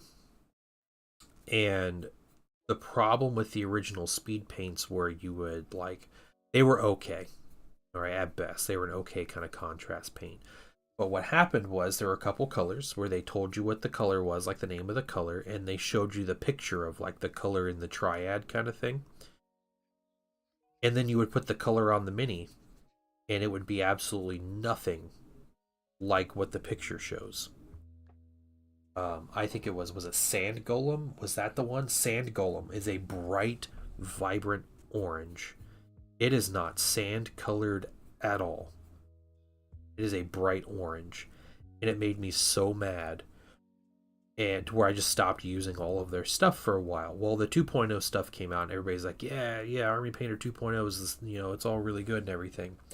And I was like, okay, these are okay. Some of their colors are really weird. Their bronzes don't look like bronze. They're just like goofy colors.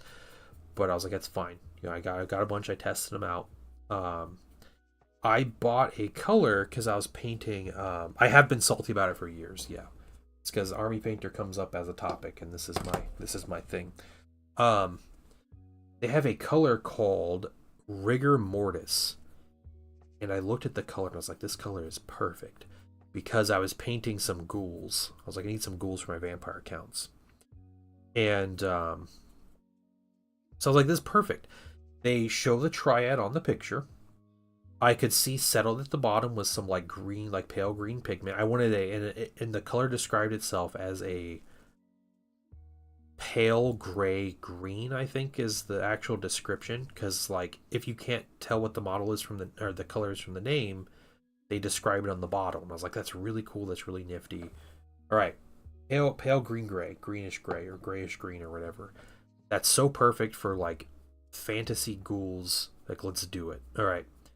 I get the color, and I use the color, and it is a khaki with, I don't even know if there's a hint of green in the actual pigment that shows up. And I think at that point I realized that Army Painter names their colors before they make their colors. So someone at Army Painter decided, hey, as part of our speed paint, let's make a color that's a pale grayish green, pale greenish gray, whatever. And we call it Rigor Mortis. That's cool because that's like zombie flesh. Let's do a zombie flesh contrast. People love that. Great. All right, let's make it. And they go to make the color. And they get like 70% to the color. And they're like, yeah, looks good. Cool. What's our next color? And that's it. And I have a big problem with that because I have wasted money on their paint when they say it's one thing and they show it's one thing on the bottle, and then it is not that at all when you go to paint it on them. So I am salty about it, but I'm salty about it because, in my opinion, it is false marketing for what they're selling. You know, like it's literally deceptive when they tell you they're selling something and then it is not at all that. You know, it's one thing to make a paint that's low quality or cheap or low in pigment or whatever, but it's a whole other thing to describe and show the color on the label, and then the color you paint is not at all what it says. So that is my opinion about Army Painter. Again, there's some Army Painter stuff I use. I use their Strong Tone because I got like 4 bottles of it at half price. So it was like $1.50 a bottle. So, and their brown and black wash aren't bad.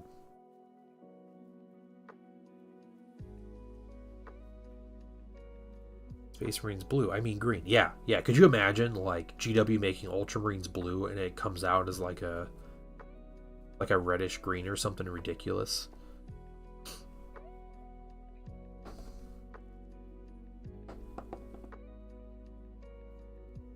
Citadel paints I really like are the metallics. Yeah, I like contrast. I like their washes. So there's a couple Citadel paints I use. I use the one like actual acrylic paint of theirs I still use is Macragge Blue, because there's nothing else out there to match that tone, and I use it for my Ultramarines army. Granted, it's mixed in with other colors, but yeah, Macragge Blue is used. And my Space Marines. Farsight Father. Traitor? What's Traitor? Farsight's the traitor? Or Ultramarines are the traitors? I don't know anymore. Anytime I talk about something or paint an army, everybody calls me a traitor.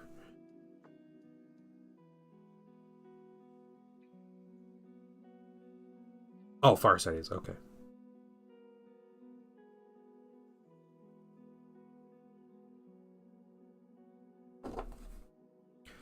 Always Painting Dad, you're a traitor. Painting Dad, you're a heretic. Painting Dad, using the warp so much is going to kill you or turn you into a demon, and like that's all it is. All day, every day.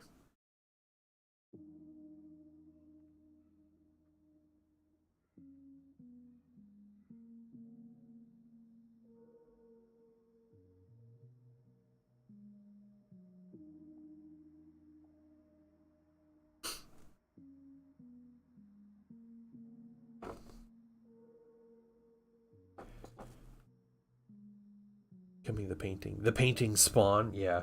Yep. Warhammer peeps have exactly 4 jokes, yep.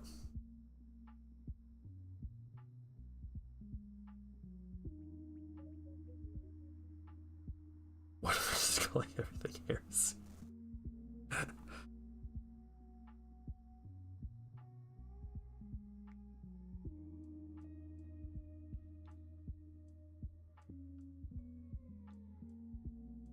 All those 1,000 suns I've painted, man. Corrupting me.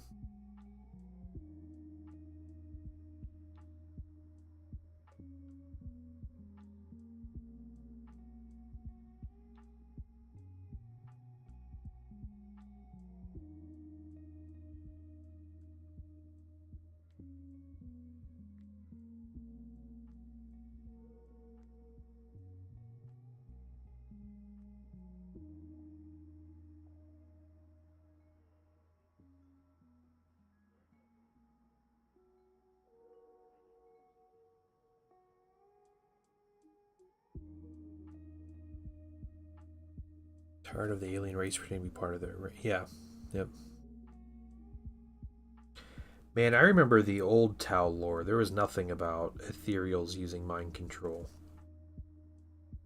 The ethereals came out and they united the Tau, and the Tau followed them because they were right. None of this weird brain control nonsense.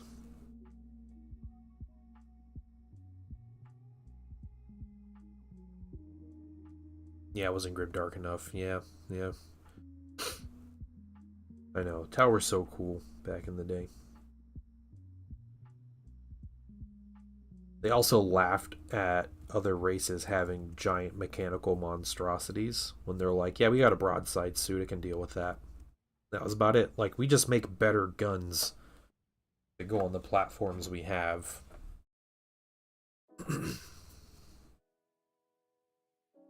And then GW's like, yeah, giant Riptide. We need a centerpiece model for every army. And casually forgot about the Dark Eldar.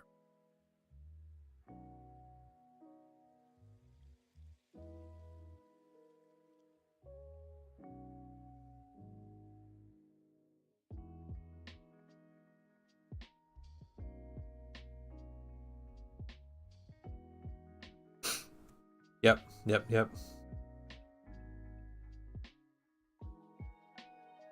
Yeah, GW had a really weird... It doesn't seem like they do this anymore, but they had a super weird phase where every army for Fantasy and 40k that was getting updated got a big centerpiece mini. And it was really annoying. I hated it, especially with Fantasy. Fantasy, I think it was a bigger problem because they ended up coming up with, like, you know, you have like the Empire of Man, which is like, it's like regular humans, you know, and like there's the wizards that study magic their whole life, and there's like warrior priests and stuff, but it's people, and their technology is what makes them strong, and being unified and like fighting in, you know, organized way. They did have a steam tank for a long time. The steam tank was not in the actual rulebook, but then it was like they went and they're like, well, okay, now they have Demigryph Knights, and they have the big Celestis Arcanum or whatever, and you know, they made Griffin, like Karl Franzen and Griffin, like huge. Like, I have the old metal Griffin, and it's tiny. It's on a 40 mil by 40 mil base. And like, they just came out with all these things, and to make it like, yeah, now they're like a super magical race. It's like, yeah, and they put the steam tank in the actual codex. They made a plastic one, right? Steam tank is plastic, I think. So, yeah, they just, I don't know. I feel like they went a little too far. Process end times, yeah, pretty much.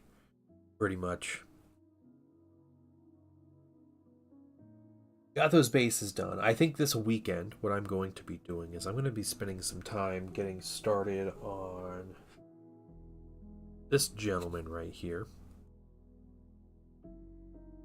Yeah, it was the digital sculpting, and they're like, we could just make the craziest things, and get this lady here. I I base coded her red, but I'm not sure if he wanted her in white armor or not, so we'll figure that out. But we're gonna get these minis painted. Yeah, digital sculpting does cause problems. I agree. Yeah, it is. Yeah, there's some amazing looking minis. GW minis look incredible, but I have my complaints. I can be an old man that yells at clouds. The worst offender of anything in Warhammer Fantasy is the Skycutter Chariot, the High Elves. I will never recognize that mini as part of Warhammer. They went to Bandai to learn more how to do better plastic. It's interesting. I didn't know that. That's cool. When are they going to start using that advice? Like this decade or soon or what?